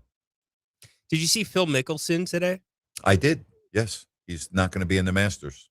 He's going to take a couple of weeks off. Is that what you're referring to? Yeah, I thought it was kind of lame that he put out a statement. What did you want him to do? Just not go to the Masters? Well, no, he's Phil Mickelson. He has to put out a statement. No, he can't just doesn't. not go to the man. He's Phil When was Mickelson. the What are you last going to do? time He's you just not thought going to go to the about man. Phil Whoa. Mickelson? He's not He's not going to playing. go to the Masters and not put out a statement? Come on. I mean, are you kidding me? No, I'm not Phil kidding. Mickelson is a defending champion of the Masters. He's still one of the guys that moves the needle, whether you agree or not. I don't he doesn't think go he to the moves. Masters. He's just not going to show up and not put out a statement. He can't do that. I'm sure many champions do. No. If Okay, an American golfer that's won the Masters that doesn't show up and doesn't put out a statement, come on. Phil is not moving the needle anymore. Phil If he moves did, the needle. Oh, so Phil then- Mickelson moves the No, needle. he you doesn't. Yes, Not he anymore. does. If you go to the Masters, you would have a lot of people following Phil Mickelson around the golf course. Yes, he does. But it doesn't move the viewership needle, or us Live Golf would be. Let me tell you really something. If Phil successful. Mickelson, after day one, is on the leaderboard, it moves the needle. I don't know. Yes, I'm it does. torn there. I'm not saying that, nobody moves the needle besides Tiger. I feel like things with Phil have just kind of trickled off. Like, I didn't even know he was still playing golf. Oh, come on. You No, got to be kidding me. Seriously. When was the last time, other than socially, like on social media, that you've heard Phil something about Phil Mickelson Mickelson? is a huge deal in American golf, and if he didn't go to the Masters without making a statement, that's all you would hear about next week during the lead up to the Masters. Where's Phil? Where's Phil? Of course he's got to put out a statement. All right. You're way off on this, my friend. I'm losing this one in the chat. I don't see it. Phil Mickelson is still to this day, and because he's on the Live Golf Tour, he's kind of disappeared. Unlike Bryson DeChambeau, because Bryson's still very relevant in the majors, and a lot of it has to do with his youth. Not that he's young, but he's not Phil Mickelson. Phil Mickelson at the Masters is huge, and he still has a ton of people that follow him around the golf course. I just find it rich that it took everything with Tiger for Phil to come out with a statement that I'm not playing now. You are way off base on this, and I'm just telling you that Phil Mickelson has to put out a statement as a former Masters champion and as somebody that a lot of people love following around and is a big name in golf in this country. He's got to put out a statement. He can't just not show up to the Masters. But do you think he really just decided today? Like, I guess that's what I'm getting. I don't. You think Phil Mickelson wants to miss the Masters? Are you kidding me? There's nobody that wants to miss the Masters. Former champions, nobody wants to miss the Masters. Nobody. Yes, of course he wanted to play in the Masters. Yes, I think it was a decision that was just made today. Yes, I do. Okay. All right. Fair enough. Nobody wants to miss the Masters. It doesn't even matter if you're playing terribly and you know you're not going to make the cut. You still want to be there. Yes, you want to be there. All right. I think you're wrong on this one, my friend. The chat thinks I'm wrong. Phil Mickelson had to put out hey, Phil had to put out a statement, Ryan, all right? Trust me on that. It's just the timing of it, Grant. I'm going to slap you across the head during this break, so here I come, all right? Thank you. I need an adjustment. Thank you. All right. Grant Swan is coming up next, then Brian Knight, former MLB umpire. Does he have to put out a statement? We'll be right back on Fox Sports Sacramento.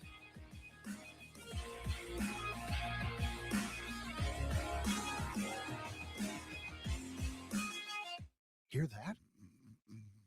That's Mike. He took ZQL Pure Z's, so now he's sleeping soundly on a Sunday night.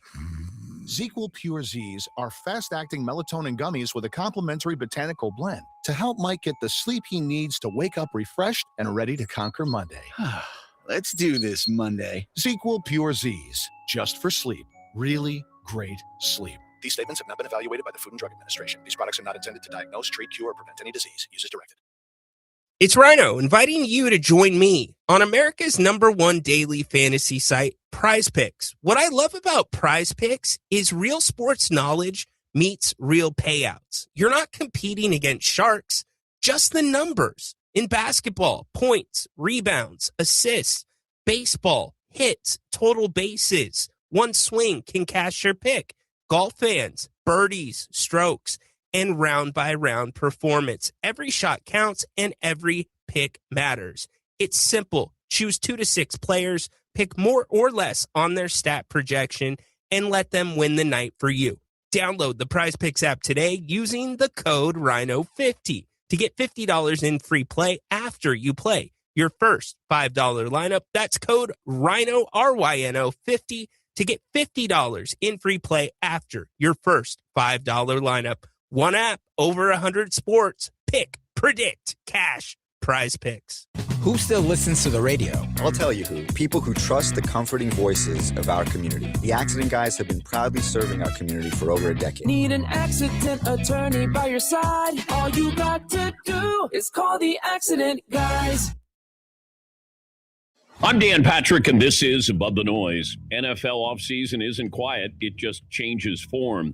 Games give way to rumors. Highlights get replaced by speculation. It can feel like noise, but the truth is, it's not all that empty. Over time, we've learned that some of those whispers tend to lead somewhere. Look at Jalen Hurts. What started as scattered questions gained traction when Jeremy Fowler of ESPN reported real concerns around the quarterback in the building, refusing to commit to an evolving system, at times a poor attitude, and a hesitation to attack zone coverage. Well, now there's Puka Nacua. While other receivers like Jackson Smith and Jigba secured major deals, his contract situation stalled. That alone raised eyebrows. Now with news of him stepping away to enter rehab in the offseason, even more questions. The league has a way of telling on itself if you're not paying attention. And every so often, what sounds like noise turns out to be news. I'm Dan Patrick, and this is Above the Noise. LinkedIn is pretty amazing at helping you grow your small business. They can't stop your new clients from emailing you at 3 a.m., though. They can help you sell, they can help you market, and they can help you hire in one place. They cannot help you be in 3 places at one time, though. And while they can't help you organize your calendar, LinkedIn can help you land more clients so you have a calendar to organize. Grow your small business at LinkedIn. Learn more at linkedin.com/Dan Patrick Show. A personal question. Have you ever wiped with a piece of dry, single-ply toilet paper and wondered, is this as good as it gets? Well, it's not. It's a whole lot better thanks to the wet, extra-large cleaning power of Dude Wipes. They comfortably clean up whatever toilet paper leaves behind. You can make the trade of the season, switch from toilet paper, and start experiencing the confident clean of Dude Wipes. Available at Amazon and at major retailers nationwide. Dude Wipes, best clean, pants down. My retired friends are going back to work. I'm worried Social Security won't be enough. BenefitsCheckup.org connected me to $1,000 a month for food and medicine. It's free. Visit BenefitsCheckup.org today. Supported by the U.S. Administration for Community Living. Grant Napear is back every weekday afternoon, 3 to 6. This is Fox Sports, KSAC 890 AM Olivehurst, K284CM 104.7 FM Sacramento. It's time for Rant. All right, Rhino, serve him up for me. Should I include you on my rant for saying what you just did about Phil, or should I give you a pass on that? No, you can include that. Absolutely. Okay. Absolutely. I'm just saying, without Tiger, Phil doesn't move the needle. Anyways. Go ahead, would you please? I'm going to take one from the chat. Michael Storman said, the Los Angeles Angels of Anaheim is redundant. I'm with him. That is super redundant. It is. It's absurd. Second, the Washington Wizards pulled a stunt last night, an April Fool's joke on a quote-unquote fan. They blindfolded him, said that you'll make $10,000 if this shot goes in. They acted like it went in, and then the well, due to public reaction, they issued a statement saying hold on, let me give you this fine statement from the Washington Wizards. Basically, everybody was in on the joke, even the person. We take our fans are our priority, and we continue to be committed to providing a positive experience to all who attend the game. So who missed the boat, the organization or the people complaining? And last but not least, that's it. That's actually it. There you go. You know, this is so easy today. I work with a guy who is very knowledgeable when it comes to sports. He's not knowledgeable about getting a passport. He's not knowledgeable about certain things that have to do with air travel, even though his father is a pilot, which is hard for me to believe. Okay. Now Rhino's causing me to get allergies, for crying out loud. I moved on from Westbrook to Rhino. The freaking guy doesn't think that Phil Mickelson, not playing at the Masters is a big deal, and why does he have to put out a statement? He's Phil freaking Mickelson. Of course he's got to put out a statement. He's a former Masters champion, for crying out loud. People love Phil at Augusta. People follow Phil, even if he's 15 over par. People love Phil. I mean, Phil is a guy that people that go to Augusta want to see, okay? He's a former Masters champion. He is somebody that, whether you are a fan of Phil Mickelson or not, have to acknowledge that he's still a big deal when it comes to the tradition of golf and what the Masters is all about. If Mickelson had not put out, Rhino, a statement, that's all you would have heard next week. Gee, what's wrong with Phil? How come Phil's not here? What's going on? It would have been a mountain of a story from a molehill because he didn't put out a statement. Of course he's got to put out a statement. Of course. I mean, come on. Are you kidding me? Phil Mickelson not putting out a statement because he's not playing at the Masters? That would have been a bigger story than anything next week. So, yes, he had to put out a statement. Rhino, wake up, would you please, for crying out loud? Get with the program. It's Phil Mickelson. All right? I know he plays on the Live Golf Tour, and the Live Golf Tour is like, gee, what's that?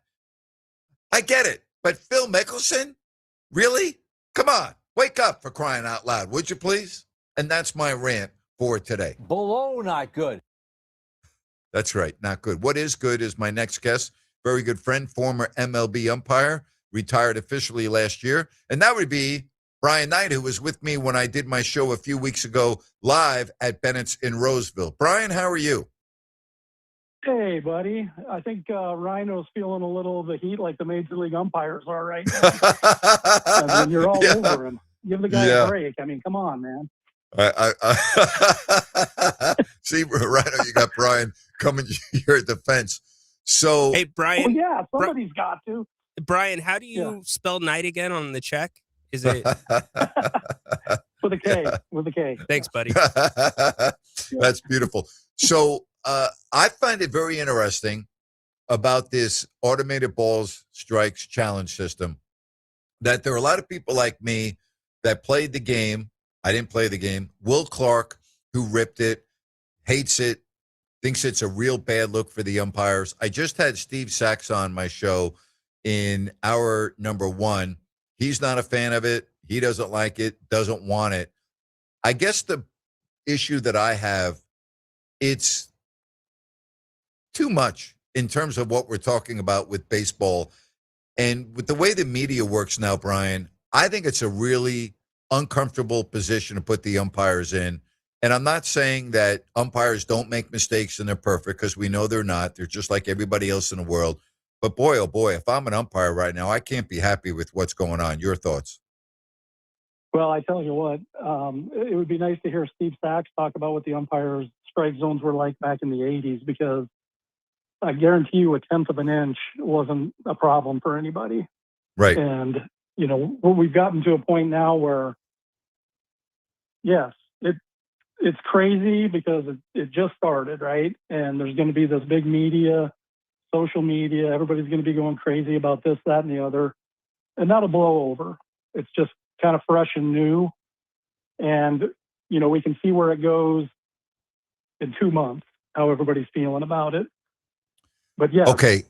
So go ahead. No, I tend to think along the same lines as you. It's a drastic change. And that, believe me, I've gotten calls from, I was on the phone with a current umpire last night for over an hour talking to him about what he's going through. This is a guy that umpired in the 90s. Yep. He's one of the senior guys on staff. And he has no idea what to call right now. This is a guy that's worked thousands of games. And which umpire are you talking about? Well, I don't want to give his name. Oh, I'm sorry. My bad. I'm sorry. No, it's just it's a current umpire that called me to talk about this stuff, and it's the general sense I'm getting from everybody. And listen, nobody's going to shed a tear for major league umpires. They make a good living. It's a really cool job. The perks of the job are great, but the fact of the matter is you're taking an inexact science and trying to make it an exact science. It was never meant to be that way, and we were never trained for it to be that way. It'd be the equivalent of the baseball being shrunk down to the size of a golf ball for the start of next season and telling the batters and the pitchers to adjust. That's what you're seeing on the job training in real time, because there's been no training for this. Yeah. Can you put, I want to say in the perspective, the difficulty of calling balls and strikes at the major league level. If a batter hits 300, we put them in an elite category of being a really good hitter, which means they can't find a hit. They have to see the baseball. There's balls and strikes, but you have a catcher in front of you. You have a catcher moving. You have a runner on first. The catcher jumps up because the runner is often moving, and you're blocked, and you can't even see where the ball is because the catcher has just come out of his crouch. There's all kinds of nuances involved. How difficult is that job of calling balls and strikes at a big league level? Put it in a perspective for us. It's probably as far as professional officiating goes, I think it's probably the hardest thing to do in professional sports for an official. Now, I would say the NBA guys have a lot more difficult calls, but when you go back to work the plate, you're talking about 3 hours of, like you said, being laser focused on a ball going between 90 and 98 miles an hour, judging inches. And now it's, portions of inches. It's a very difficult thing to do. And I will say that this new system changes the strike zone. How so? Because the system measures the ball at the middle of the plate. Since the beginning of baseball and umpiring, any part of the ball hits any part of the plate, you are considering that a strike. So now if you have tonight in the Giants game, if you have a slider that clips the front edge of home plate and ends up outside by the time it hits the middle section of the plate, that is no longer considered a strike. But the repetitions that we've had as major league umpires, that was never a part of that eye muscle training. We looked at the whole plate. They've taken half the plate away is what they've done. When I talk to guys now, the biggest thing they say is, I have no idea where the top of the zone is, and I have no idea where the bottom of the zone is. Now, inside and outside is going to be pretty. We used to get a 2-inch buffer zone from Major League Baseball when they were grading us, and overnight that went away. And so, what you're used to doing as a major league umpire is so drastically changed. It's going to take the guys a while to catch up, and there's going to be some growing pains. And I think it's sadly become open season on people's frustrations with umpires in general, and they're celebrating this failure. What people do not realize is that the 76 major league umpires are by far the best umpires of baseball in the world. And it's not even close. And so I just have to, stand up for the guys a little bit because they're hurting. We're on the verge of a little bit of a mental health crisis for major league umpires. Yeah. I guess the biggest issue I have is, and first of all, listen, I'm okay with an egregious mistake being corrected. I'm okay with that. I really am. I guess the part that bothers me, and I'm trying to separate myself from my friendship with you and some of your other colleagues that I've met, but I also know a lot of NBA officials. I know NFL officials. I actually know a couple of NHL referees. I know how much work goes in behind the scenes for what you all do. I understand that you're at the top of your profession. I understand the dues that you all paid working in the minors and being able to get to a major league level. And so I appreciate the work that has gone in. The thing that bothers me is I think that Major League Baseball is putting their umpires out on an island, and I think it's making some look really, really bad because of the social media and the world that we live in with the criticism. And for whatever reason, and I don't understand what it is, fans want perfection, but yet they don't get perfection from the athletes on the field or the managers or the coaches that are calling. They don't get perfection from the broadcasters. Why do they expect perfection from the people that call the games, such as referees and umpires? And the notion that a lot of people have, Brian, is that, well, we have technology available, so let's use it to make everything perfect. Well, it doesn't exist in the world. Why should we have it exist in baseball? Oh, yeah, I'm 100% with you. And I'm going to steal a quote from one of my old colleagues, Brian Gorman, who said, about social media. He said people sit on their computer and they spew their opinions and think everything's right. Yep. But that same person will go out to the parking lot and can't find their car for a half hour. So, right. I thought that was very, very funny. So you can't take a lot of that too seriously. And I think our guys are good at kind of deflecting that off. But yeah, this need for perfection. Listen, it was never a perfect thing. And I missed thousands of pitches in my career. The only difference is that when I came up, I was expected to go 2 inches off the plate. Mm-hmm. You would get in more trouble for not doing that. If you didn't call strikes as an umpire, you would get yourself in more trouble. The league wanted it. The teams wanted it. The fans didn't really know what was going on because there wasn't a TV box. And I don't know. I don't know where this need for absolute, and believe me, the guys are trying to be perfect and they're going to keep working at this.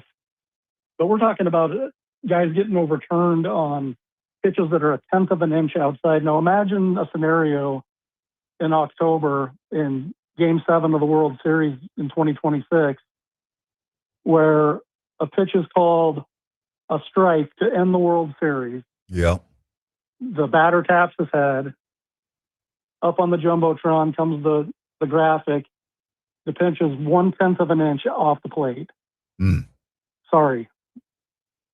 Well, the machine has about a 0.4 inch margin of error. So even in this quest for perfection, it's not even ever going to be truly perfect. So it's a slippery slope. Yep. You know, the major league umpires are good at adjusting. They just need a little more time, and you'll start seeing their numbers getting better. You know, the numbers sit as they are right now at, you know, I think about 52 to 53% of the challenged pitches are getting overturned. You know, so that means the umpires are shooting 48% and the players are shooting 52%. You know, it's interesting you say that.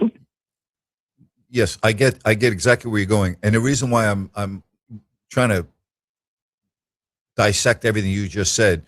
You were behind home plate on a strike that you called. The batter did not swing. It ended the World Series. Now, it wasn't Game 7. It was Game 5, but it was a very close pitch, but you got it right. But I think the point I'm trying to make here is... There's a very good chance that could have been overturned. That's correct. I was just going to say. Because of the way the heights and that's correct. The top and the bottom of the zone have changed so drastically. That's correct. But they showed, but the replay showed that you made the correct call. But the point is, that may have been overturned with this new system. Yeah, what we were operating with in 2023 is a completely different strike zone than what we're working with now. So do you have enough training? Do the umpires have enough training with this quote unquote new system? The new strike zone? They have no training. I mean, they have whatever play jobs they had in spring training last year and this year, which is probably between 5 and 7. And these are spring training games where the starting catcher and pitcher last 3 innings. And after that, you have A-ball players, which is not a good representation of what you're going to get in a regular season major league game. So they're against it right now. Like I said, they're going to work hard to keep getting better and find a way within the system to make it work. But it's going to be tough going for a little while, I think. All right, help me out with the duties of a home plate umpire, because I got into this with a caller yesterday. Oh, we just need to get rid of the home plate umpire. I'm like, no. You don't even understand what you do. So forget about balls and strikes for a second, because we know that's what the main responsibility of a home plate umpire is. So put me behind the plate. What are all the other duties that you have? What do you have to look for and call as a home plate umpire in Major League Baseball? Well, I mean, there's many things. Obviously, you could never get rid of a person back behind the plate. When the pitcher comes set, you're watching him like a hawk, looking for any kind of possible balk. That's the first thing. The second thing would be any kind of check swing. You've got plays at the plate. You need a call. The thing that people don't realize is that for instant replay to work on plays on the bases, you have to start with a call on the field. Mm-hmm. You know, if there's no umpire to make a call, you're going to go to replay and you're not going to have anything to compare. Okay, nothing was called, so what do we call? Well, it's a tie. Well, there's no ties in baseball. I'm sorry. So you still need somebody out there making the initial call on the field. And people lose sight of that sometimes. Foul tip. You got to call foul tips behind the plate, which are very difficult to do. Foul tip, whether it was caught or not by the catcher or whether it hit the dirt, those are huge calls. And, later in my career, as I got a little more confident and comfortable, I would ask the catcher for the ball. And if there was a dirt mark on it, I would call it a foul ball. Yeah. The computer's not going to be able to do that, buddy. I hope you don't mind me asking this. I hope you don't mind me asking this, because you just retired and you had a really good career, and you had some great moments. You did all-star games. You did playoff games. You were in the World Baseball Classic multiple times. You were behind the plate in the recent World Series that you did in Game 5. I mean, you've accomplished a lot of great things. When you look at what's going on right now, you just say, man, I'm glad I'm done, that I don't deal with this right now. Yeah. Seriously. Oh, yeah. And all of us feel the same. All of us retired guys, anybody that's retired recently, we're all in touch with each other. And that's kind of the running thing. Like, these poor guys, I don't know if I could do it. I really don't. It's so big of a change. It would take a lot of time to get used to what's going on out there right now. And if that's what the game wants, they will adapt. It's fine. It becomes a thing of like you and probably me and Steve Sachs, a little more old school, like everybody relax, let the game, the game is played on the field. It's not played on Twitter. It's not played on YouTube. And nobody's out there thinking about stats. They're just playing the game of baseball. And it's crossed over into the virtual world where everybody has an opinion and a voice, which is fine. It brings a lot of eyeballs to the game. I don't know if it's going to be good in the long run or not. I just know that the umpires right now feel overwhelmed and really not quite prepared for what's happened. Again, when you walk out there and you have no idea where the top or the bottom of the zone is, because we're talking about, 23%, 23.5% of the height of a certain player is the bottom of the zone and 57.5 is the top. I mean, right. I can't even do math like that when I'm not stressed out behind the plate. And so these are all imaginary things for our guys right now. It's not like and we have 17 different strike zones per night to officiate. It used to be, right above the top of the belt. Okay, that's going to be a strike. The hollow of the knee was always a strike, the very bottom of the kneecap. Mm-hmm. Well, that may not be 23.5% of a certain player's height anymore. So the guys are having to guess, and it's making them look bad, and it's not completely their fault. Unbelievable. Brian Knight, former MLB umpire, joining us right here on Fox Sports Sacramento. Well, I'm glad you got out when you did, because I have watched a lot of baseball this past week, and when the challenges come up, I can kind of see the umpire almost holding their breath. And then when it's wrong, then the announcers are ripping them in some instances, not all the time. But then I'm seeing like you can probably put a hair between the ball and the box that a call's being overturned. I'm like, you got to be kidding me. Like, that's what blows me away about this. If there's just a little bit of space, just the tiniest little sliver of space between the box and the ball, it's overturned. It's just crazy what's going on. But I guess, you know what? It's not going anywhere, Brian. You know how this works. It's here to stay. So we got to get used to it.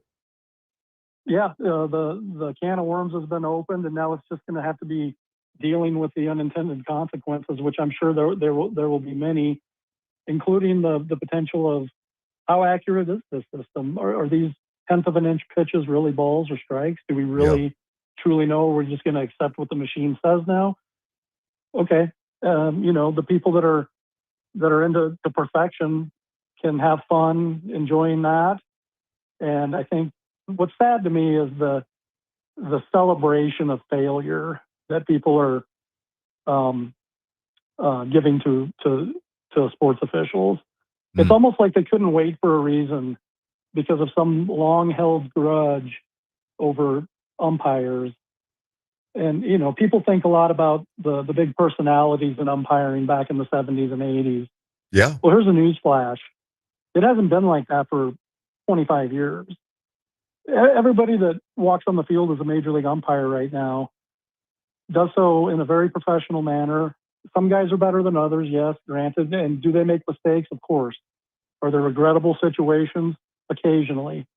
But it's not like it was. I mean, you watch baseball in the 70s and 80s. The umpires were larger than life, and they had these. Yeah, Ron Luciano, Ken Kaiser, all of those guys. Yes, absolutely. And you can almost, and I was talking about, I had lunch with the crew that's in Sacramento for the game today up in Auburn. And I said, the impetus of this whole thing was probably Eric Gregg in the 1997 NLCS. Without that game that he had, and if you remember, it was the Braves and the Marlins, I believe, and he was calling pitches that were 5 or 6 inches off the plate all game long, and it really drew a lot of attention to the strike zone.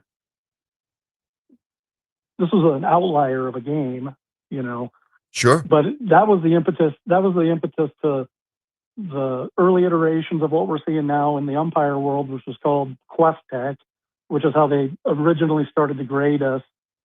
And the TV box came along. And I think that one game in 1997 set us on the path to where we're at now. Interesting. Very interesting. Well, I appreciate that. Thank you for giving me the perspective. And you're still in touch with all of the umps in the league, and you talk to them all the time. And so I wanted to get a different perspective to this, but I was really happy to hear what Will Clark said when he was on with Eric Burns on No Filter, because Will slammed it. And then I just had Saxy on, and he's not a fan of it. But I guess whether we're a fan of it or not, and I'm not crazy about it, I have to get used to it, or else don't watch the sport, because it's not going anywhere. So I guess that is what it is. I appreciate you coming on. Good stuff. Go ahead. Well, here's what's going to happen. The guys that are closer to retirement will start filtering out. You're going to have a whole new generation of young umpires come into the major leagues that will have had way more experience with this, and it's just going to be the new normal. But for now, we got guys with who were working in the last 3 or 4 decades that are going to fight it a little bit for the first couple months. Appreciate you, man. Thanks very much for coming on. We'll do it again down the road, okay? Always great being on with you, my friend. We'll talk to you soon. All right, that's Brian Knight, former MLB umpire. We'll take the break, and we'll come right back with more here on Fox Sports Sacramento.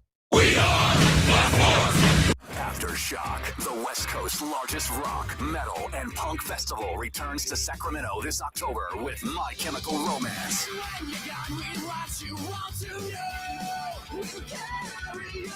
Tool, Limp Bizkit, Pierce the Veil, plus Suicide Boys, Queens of the Stone Age, The Offspring, A Day to Remember, Wu-Tang Clan, Sublime, Danny Elfman, Baby Metal, Public Enemy, Circa Survive, and so many more. 4 days, 135 plus bands, 5 stages. Aftershock takes over Discovery Park October 1st through 4th. My Chemical Romance, Tool, Limp Bizkit, Pierce the Veil. All 4 day, single day, and premium passes are on sale now, starting at only $1 down. Get yours at AftershockFestival.com. Building friendships and bonding with family. It's what people experience during a day out at Golden State Shooting Center. Only moments outside of Sacramento. Golden State Shooting Center is a favorite for those who love the sport of trap, skeet, and sporting clay target shooting. It's also where the California Youth Sport Shooting Association trains and competes. New teams are being formed, and if you've got a son or daughter in high school, they can compete for college scholarships. Learn more at goldenstateshootingcenter.com or call 916-539-8544.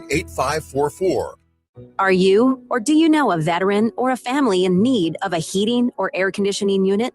If so, go now to dasmechanical.org and nominate yourself or someone you know to receive one, with installation being donated by our neighbors at DAS Mechanical. We all know this past year has been tough for some in our community. Nick Delancey and his DAS family want to give back, and they're excited to give back, just like this, to help out a veteran or family in need. It's very simple to enter. Go to dasmechanical.org, click the 2026 HVAC System Donation tab, and fill out a very short 6-question nomination form. That's dasmechanical.org. Click the 2026 HVAC System Donation tab and fill out the short form. DAS Mechanical, family owned and proudly serving our community for years. Nominate now at dasmechanical.org.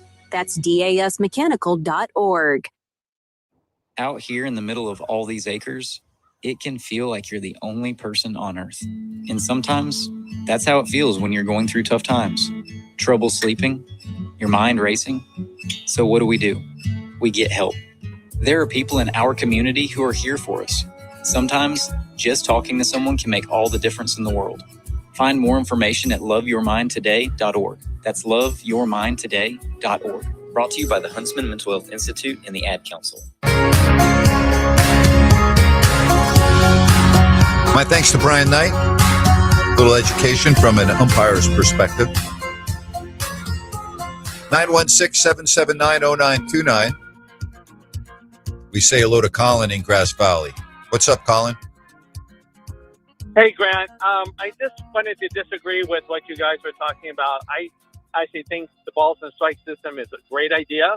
I actually think they should be allowed 2 challenges per inning.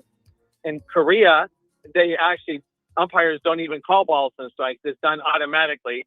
So I think that that's great. And I can tell you personally, as an A's fan, I've seen Justin Verlander kill us with throwing balls 2 inches off of the plate and getting called strikes. And then it forces the batter to have to swing at that pitch because the ump's calling it, and then it's a hard to hit ball. So they just get more strikes and gets out. So I think this is a great idea, and I think it should be expanded to 100% calls by automation. And that way there's no pressure on the umpire to, feel like, oh, well, what if it's a ball? What if it's a strike? We might get to that some point. I wouldn't want that personally. And there are people that feel like you, and there are people that feel like me. I don't want the game automated. That's not why I watch sports, for automated games.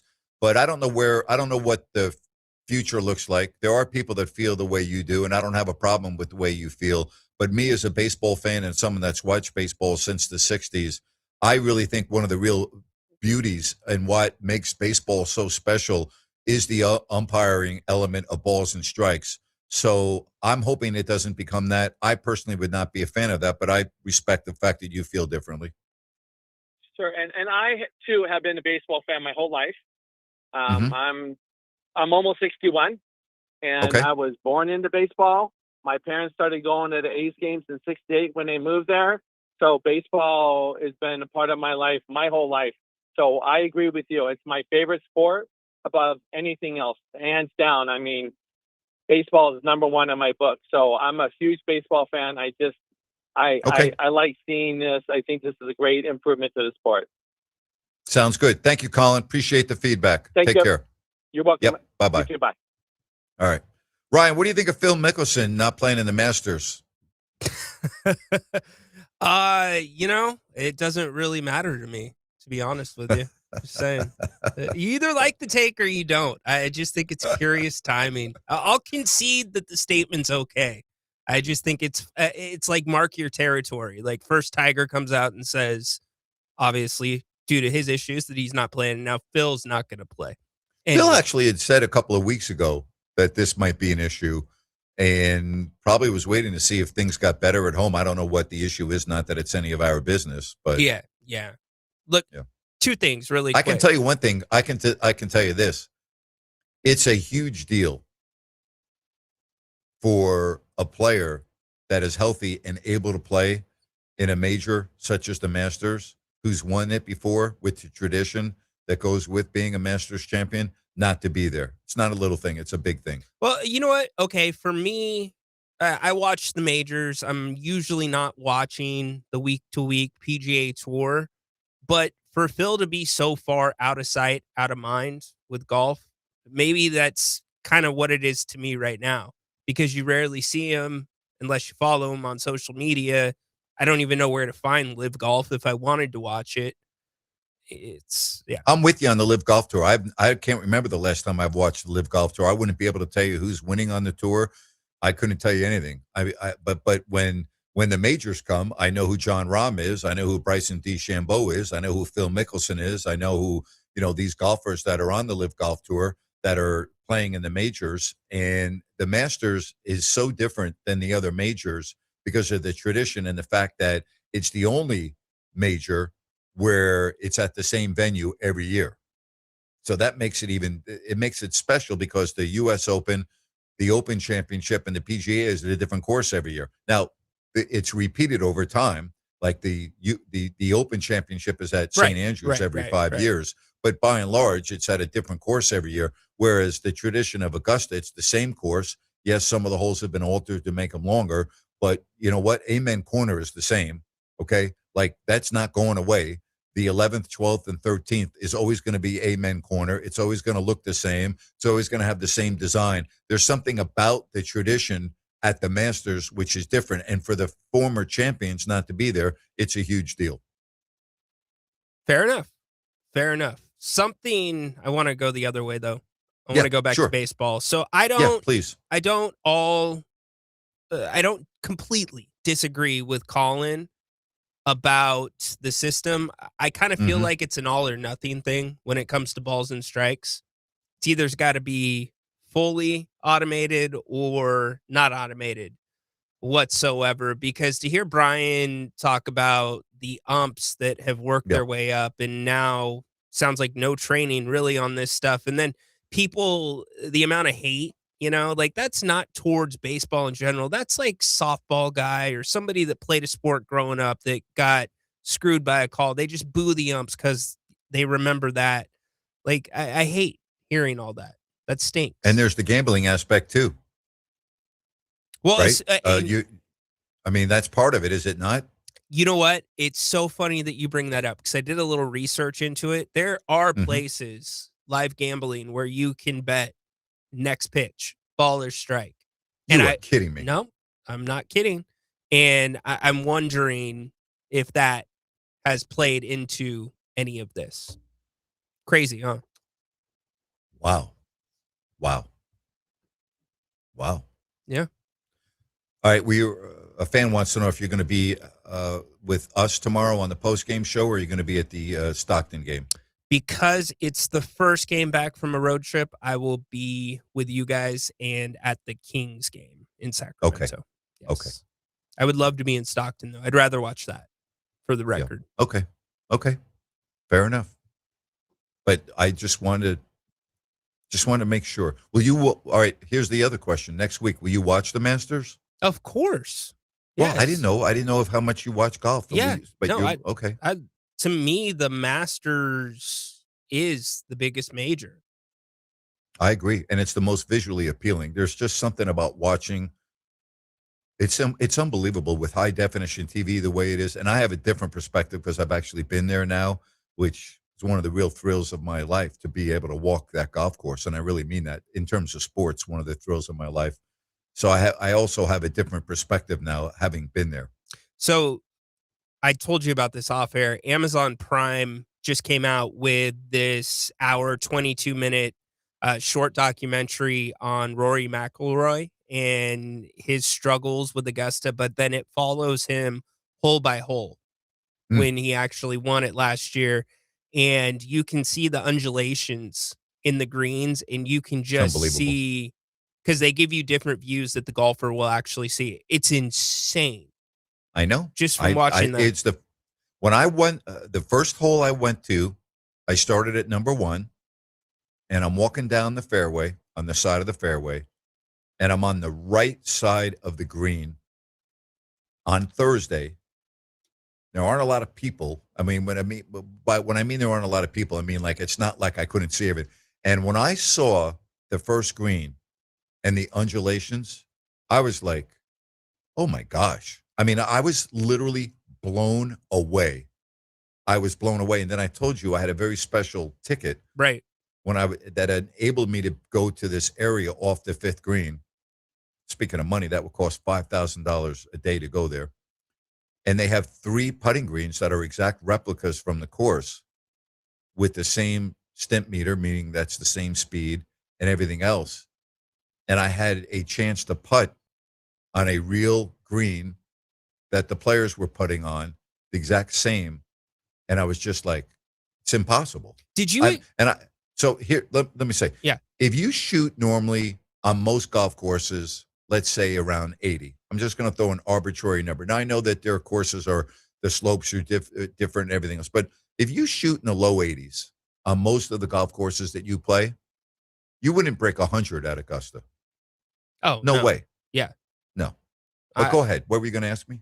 Did you try any of the food there besides the premium stuff? Did you get the pimento cheese? I did the pimento cheese sandwich, which everyone told me. I'm not crazy. I wasn't crazy about it. Yeah. But yes, I did go and it was right at Amen Corner. There is a concession stand right behind the 12th tee box, adjacent to the 13th fairway. There is a concession area, and I spent a lot of time at Amen Corner. So I went in there to look because I'm like, okay, I got to do this. And yes, I did sample the food. Yes, I did. Good. Yeah, you think the pimento cheese sandwich, everyone said you have to try. I did try it. It didn't blow my socks off. Well, okay? at least you tried it. You can say you had a pimento cheese on the Yes. grounds of the Masters. So that's Because, pretty cool. one of my favorite sandwiches of all time is grilled cheese sandwiches. That is I used to make those when I was in grade school. I don't know if I have told this story or you heard this, but I lived 1 block away from my school. And during grade school, if you didn't take the bus to school, you could go home for lunch. So I would bolt out of school. I would run home. I would make my own grilled cheese sandwich. I had a little in between the 4 burners. There was like a grill, like, for grilling sandwiches. Yeah. And I would do that. And then I would take my sandwiches and I would eat them as I was going back to school. I wouldn't eat them at the house. I would eat them as I was walking back to the school, because I would reserve the basketball court, because it's first come, first serve, for my buddies that then would get out of lunch for the remainder of the lunch period, and we would play basketball. So I would normally have my two grilled cheese sandwiches that I would just quickly eat on the way to the court. And then I'd have the basketball in my other hand. I have my grilled cheese sandwiches in my other hand, because you have to have a basketball to play basketball. I don't know if you know that or not. And Interesting. yes, it is interesting. And that's how I started play-by-play. I would announce the games that I was playing in. I was obnoxious, obviously, but that's what I did pretty much every day. And then there were times that we would play football on the schoolyard. We used to tackle football if we didn't want to play basketball. And I would always get in trouble, because I would always come home with holes in the knees of my pants. And my mother would get very upset because we just bought the pants, and I come home with 2 holes in the knees. Yeah, you got to put the patches on. There's nothing better. Well, I had the patches on. Absolutely. There's nothing better than a great grilled cheese sandwich, and there's nothing worse than a cold grilled cheese sandwich. No, you're 100% correct. All right. Absolutely. Let's kick this thing to break, and we'll come back strong for the final segment. Yeah, I want to talk to you about Village Financial Group, and talking about strong. They're very strong at what they do when it comes to real estate and making sure that your transactions are done perfectly and you are a very happy customer. It's why they've been so good for so long. And Spencer Grimmenstein, the broker and owner of Village Financial Group, a locally owned, family-owned business. This Village Financial Group, so good at what they do. It's kind of like a glove service, a boutique shop style, where they take you from the start to the finish and everything in between.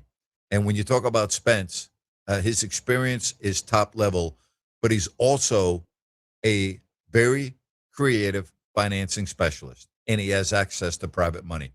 Call or text Spence at 916-805-4868. That's 916-805-4868. And if you want to look at thousands of available listings, just go to their website, vfgloans.com. It makes sense to call Spence at 916-805-4868. Village Financial Group, looking out for your best interest. Final segment of a busy Thursday. Giants in action tonight. Back home after taking 2 of 3 from San Diego. A's tomorrow. Kings tomorrow. Stockton Kings tomorrow. We got a lot going on right here on Fox Sports Sacramento. Listen up, guys. Are you experiencing any of the following? Fatigue, less drive, poor performance? If so, you may be one of the nearly 30 million men in the U.S. today dealing with ED. But did you know you don't have to pay hundreds for a prescription anymore? And you don't have to deal with the hassle of seeing the doctor or the embarrassment of going to the pharmacy for a certain pill. Now, with one free call, you can find out how Herbal Virility Max can help you feel like a man again. For over a decade, Herbal Virility Max has helped guys just like you put a smile back on their face with improved performance and drive. Call today and ask about our buy one, get one free offer. 800-690-8445. 800-690-8445. 800-690-8445. That's 800-690-8445. If you love the game of golf and you want to get better at playing the game, your journey to golfing excellence starts by visiting par18golf.com. Par 18 Golf is a cutting-edge golf performance and training center located inside the historic Nimbus Winery in Rancho Cordova. Par 18 Golf trains with TrackMan Performance Systems, the very same system that PGA tournament professionals use to perfect their game. TrackMan indoor practice bays utilize Doppler radar and high-speed cameras that capture every motion and tiny aspect of your swing, from your posture and stance to the angle and trajectory of the ball and its distance and speed. Whether you're sharpening your short game, dialing in driver distance, or preparing for a summer tournament, visit par18golf.com. Book your first visit and get ready to train like PGA pros. You'll play smarter, perform better, and compete with an entirely new level of confidence. Go to par18golf.com and see the future of golf performance.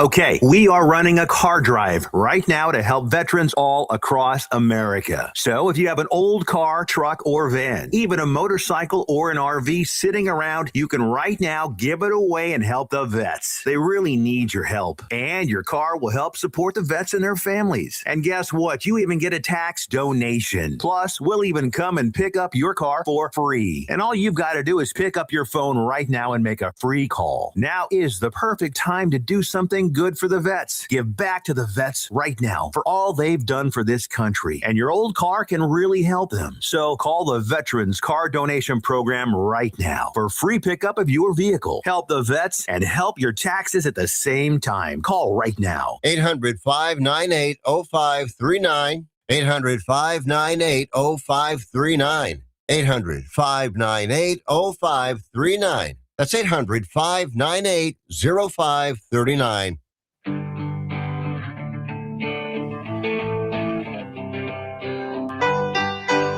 Final segment on this Thursday.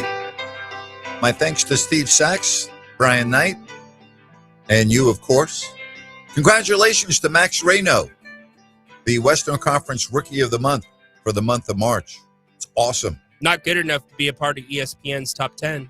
No. Definitely not good enough to be on that. No doubt about it. That's still mind-boggling to me, isn't it? Amazing. All right, so I want to talk about a story that I think first came out on Yahoo Sports. If it wasn't first, I apologize, but I believe, was first, regarding Tiger Woods' accident. Can you imagine?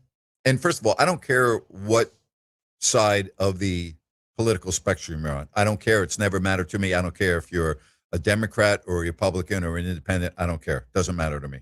I don't care if you agree with my political views or disagree. Doesn't matter to me. I've never cared about that. I never will. You're entitled to your opinion. I'm entitled to mine. Doesn't bother me. I'm not going to have you as a friend or disown you as a friend if your political beliefs are different than mine. Never have judged a friend that way. Never will. Don't care. Can you imagine being in an accident and being detained by the police, and you're on the phone, and body camera video that was recently released as put out by Yahoo,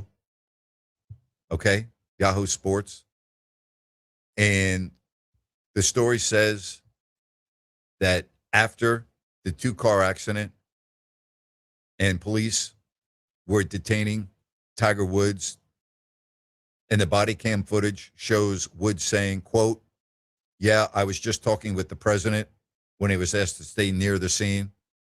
Can you imagine you get in an accident, you're on your cell phone, I'm just going to call the president of the United States. That's just, what kind of world are we living in? You know what I mean, right? I mean, it's just like, Grant, it's unbelievable to me. I'm really. so glad you asked what kind of world we're living in, because when we were at break, you know, I've got an NBA going, or a game going next to me. A commercial came up for probiotic Pepsi. They are they are putting probiotics in Pepsi now. You are kidding me. So, I mean, if you need to get your probiotics from a soda, like, maybe go to the doctor. No offense, but I'm just saying. You need to go to a doctor. No offense. I love that. Oh my gosh. That's the kind of world we're living in. You call the president after a wreck. you need some health, you grab a soda. Stop. I didn't even know. First of all, like, can you imagine the access that you have to have just to be able to get through to the president of the United States? Like, I don't know. I just like, it's unbelievable to me. You know what's going to happen now? Somebody's going to put in an information request. Sure, of course. Try to They're get going to that want phone the call. transcript of that call. Yes. Yeah. Insane. I mean, it really is. It's unbelievable. Do you have President Trump who's in the middle of a White House briefing go, oh, hang on a minute, I got a phone call I got to get to? I mean, come on. Hey, what is President Trump going to do about it from there? I mean, incredible. Because if you're the officers, you can't just let Tiger Woods go. I mean, you know what I mean? No. Like, you can't. I've had so many people say, oh, they should just let him go. Why? No. You're risking your job. You're, more importantly, risking public safety. That's exactly right. You're risking public safety first and foremost. Yeah. And then on top of that, your career. Let's see, Yes. what else do you want to add to that list? It's insane. But do you think he was lying, or do you think he actually called Trump? That would be quite a lie. It's feasible. He is reported to be dating a Trump. Yes, that's correct. Wow. I know. That is a wow set of events, is it not? Like, if you're the person at Yahoo that's penning out that story, like, what are you thinking? I'm just glad that he wasn't on the phone with Phil Mickelson asking him if he was going to be playing at the Masters. Who knows? Maybe he was. He very well could have been. You know? Maybe gosh. that's why Phil waited the 24 hours. Maybe. You know? Maybe they planned it out. Yeah. Yeah. Hey, at least we're poking fun at this, but at least Tiger got some help. And that's yes. And he did not harm anybody. Thank goodness. Besides those around him. So thank goodness. Yep. Yep. Unlike Henry Ruggs. Boy. No, I'm just saying. I know. Mean, when you hear stories like that, I don't think there's anything where, well, I'm sure there are, but I'm doing this off the top of my head, than being the victim, losing a loved one of someone who is driving impaired, driving under the influence. I just can't imagine living with that burden. I'm not even talking about the individual that caused the accident, but the family dynamics of all of that. It's just awful. I mean, it's so awful. And so when you hear and you see the video of a car rolled over, and this is the second time he's been in a car that has left its wheels and ended up either spinning onto an embankment on the side of the road, or on this case, the side of the road. Yeah. Thank goodness there wasn't a pedestrian there, someone riding a bike. Great point. I mean, point. we can go on and on. Thank goodness. That's all you can say. Great Thank point. goodness. I believe there was another NBA player that was arrested for a driving offense yesterday. It was Yes, that's correct. Yes. It's on ESPN. So, yeah. But yes, you don't think about those little things, right? If you're walking, if you're going to your mailbox, Grant, all of a sudden a car comes rolling towards you. Well, the Gaudreaus, we were just talking about the Olympics. Greg Knapp, who was on his bicycle, former NFL coach, who I met on the practice field at Sacramento State when he was a graduate assistant with Bob Mattos back in the 80s, and had what a great man Greg Knapp was. And you go out for a bicycle ride and then you're dead. It's just, yeah. I don't want to end the show on that note. No. I would tell you, go ahead. Yeah. No, please. I was just saying no. I love doing this show, and I love the conversation that we had this week with Sean Salisbury about real life, about rock bottom, about all of that. I love being able to get in the head of an umpire like Brian Knight and get his perspective, which I don't have, which you don't have, which is so different. And I love these type of conversations, and we're going to continue to have these type of conversations because it really makes me tick. It really does. I love that stuff. And we love helping y'all through some stuff, to the person that texted in and said they were Yes. in the hospital for 5 days. Yes. That we love that, and we're glad that you're better. Absolutely. Very happy to hear that as well. Tomorrow, 3 o'clock, we'll wrap up the week. We got the Kings and the Pelicans, which means we'll be doing the post-game show tomorrow with Jerry, and Reiner will be at G1 Center, and we'll have a nice post-game show as the Kings wind down the season with 5 games remaining. My thanks today to former MLB All-Star, 14 years in the big, Steve Sachs, to former MLB umpire Brian Knight, for Rhino and Sacktown, Grant Napear, saying thank you for joining us right here on Fox Sports Sacramento. Bye-bye now.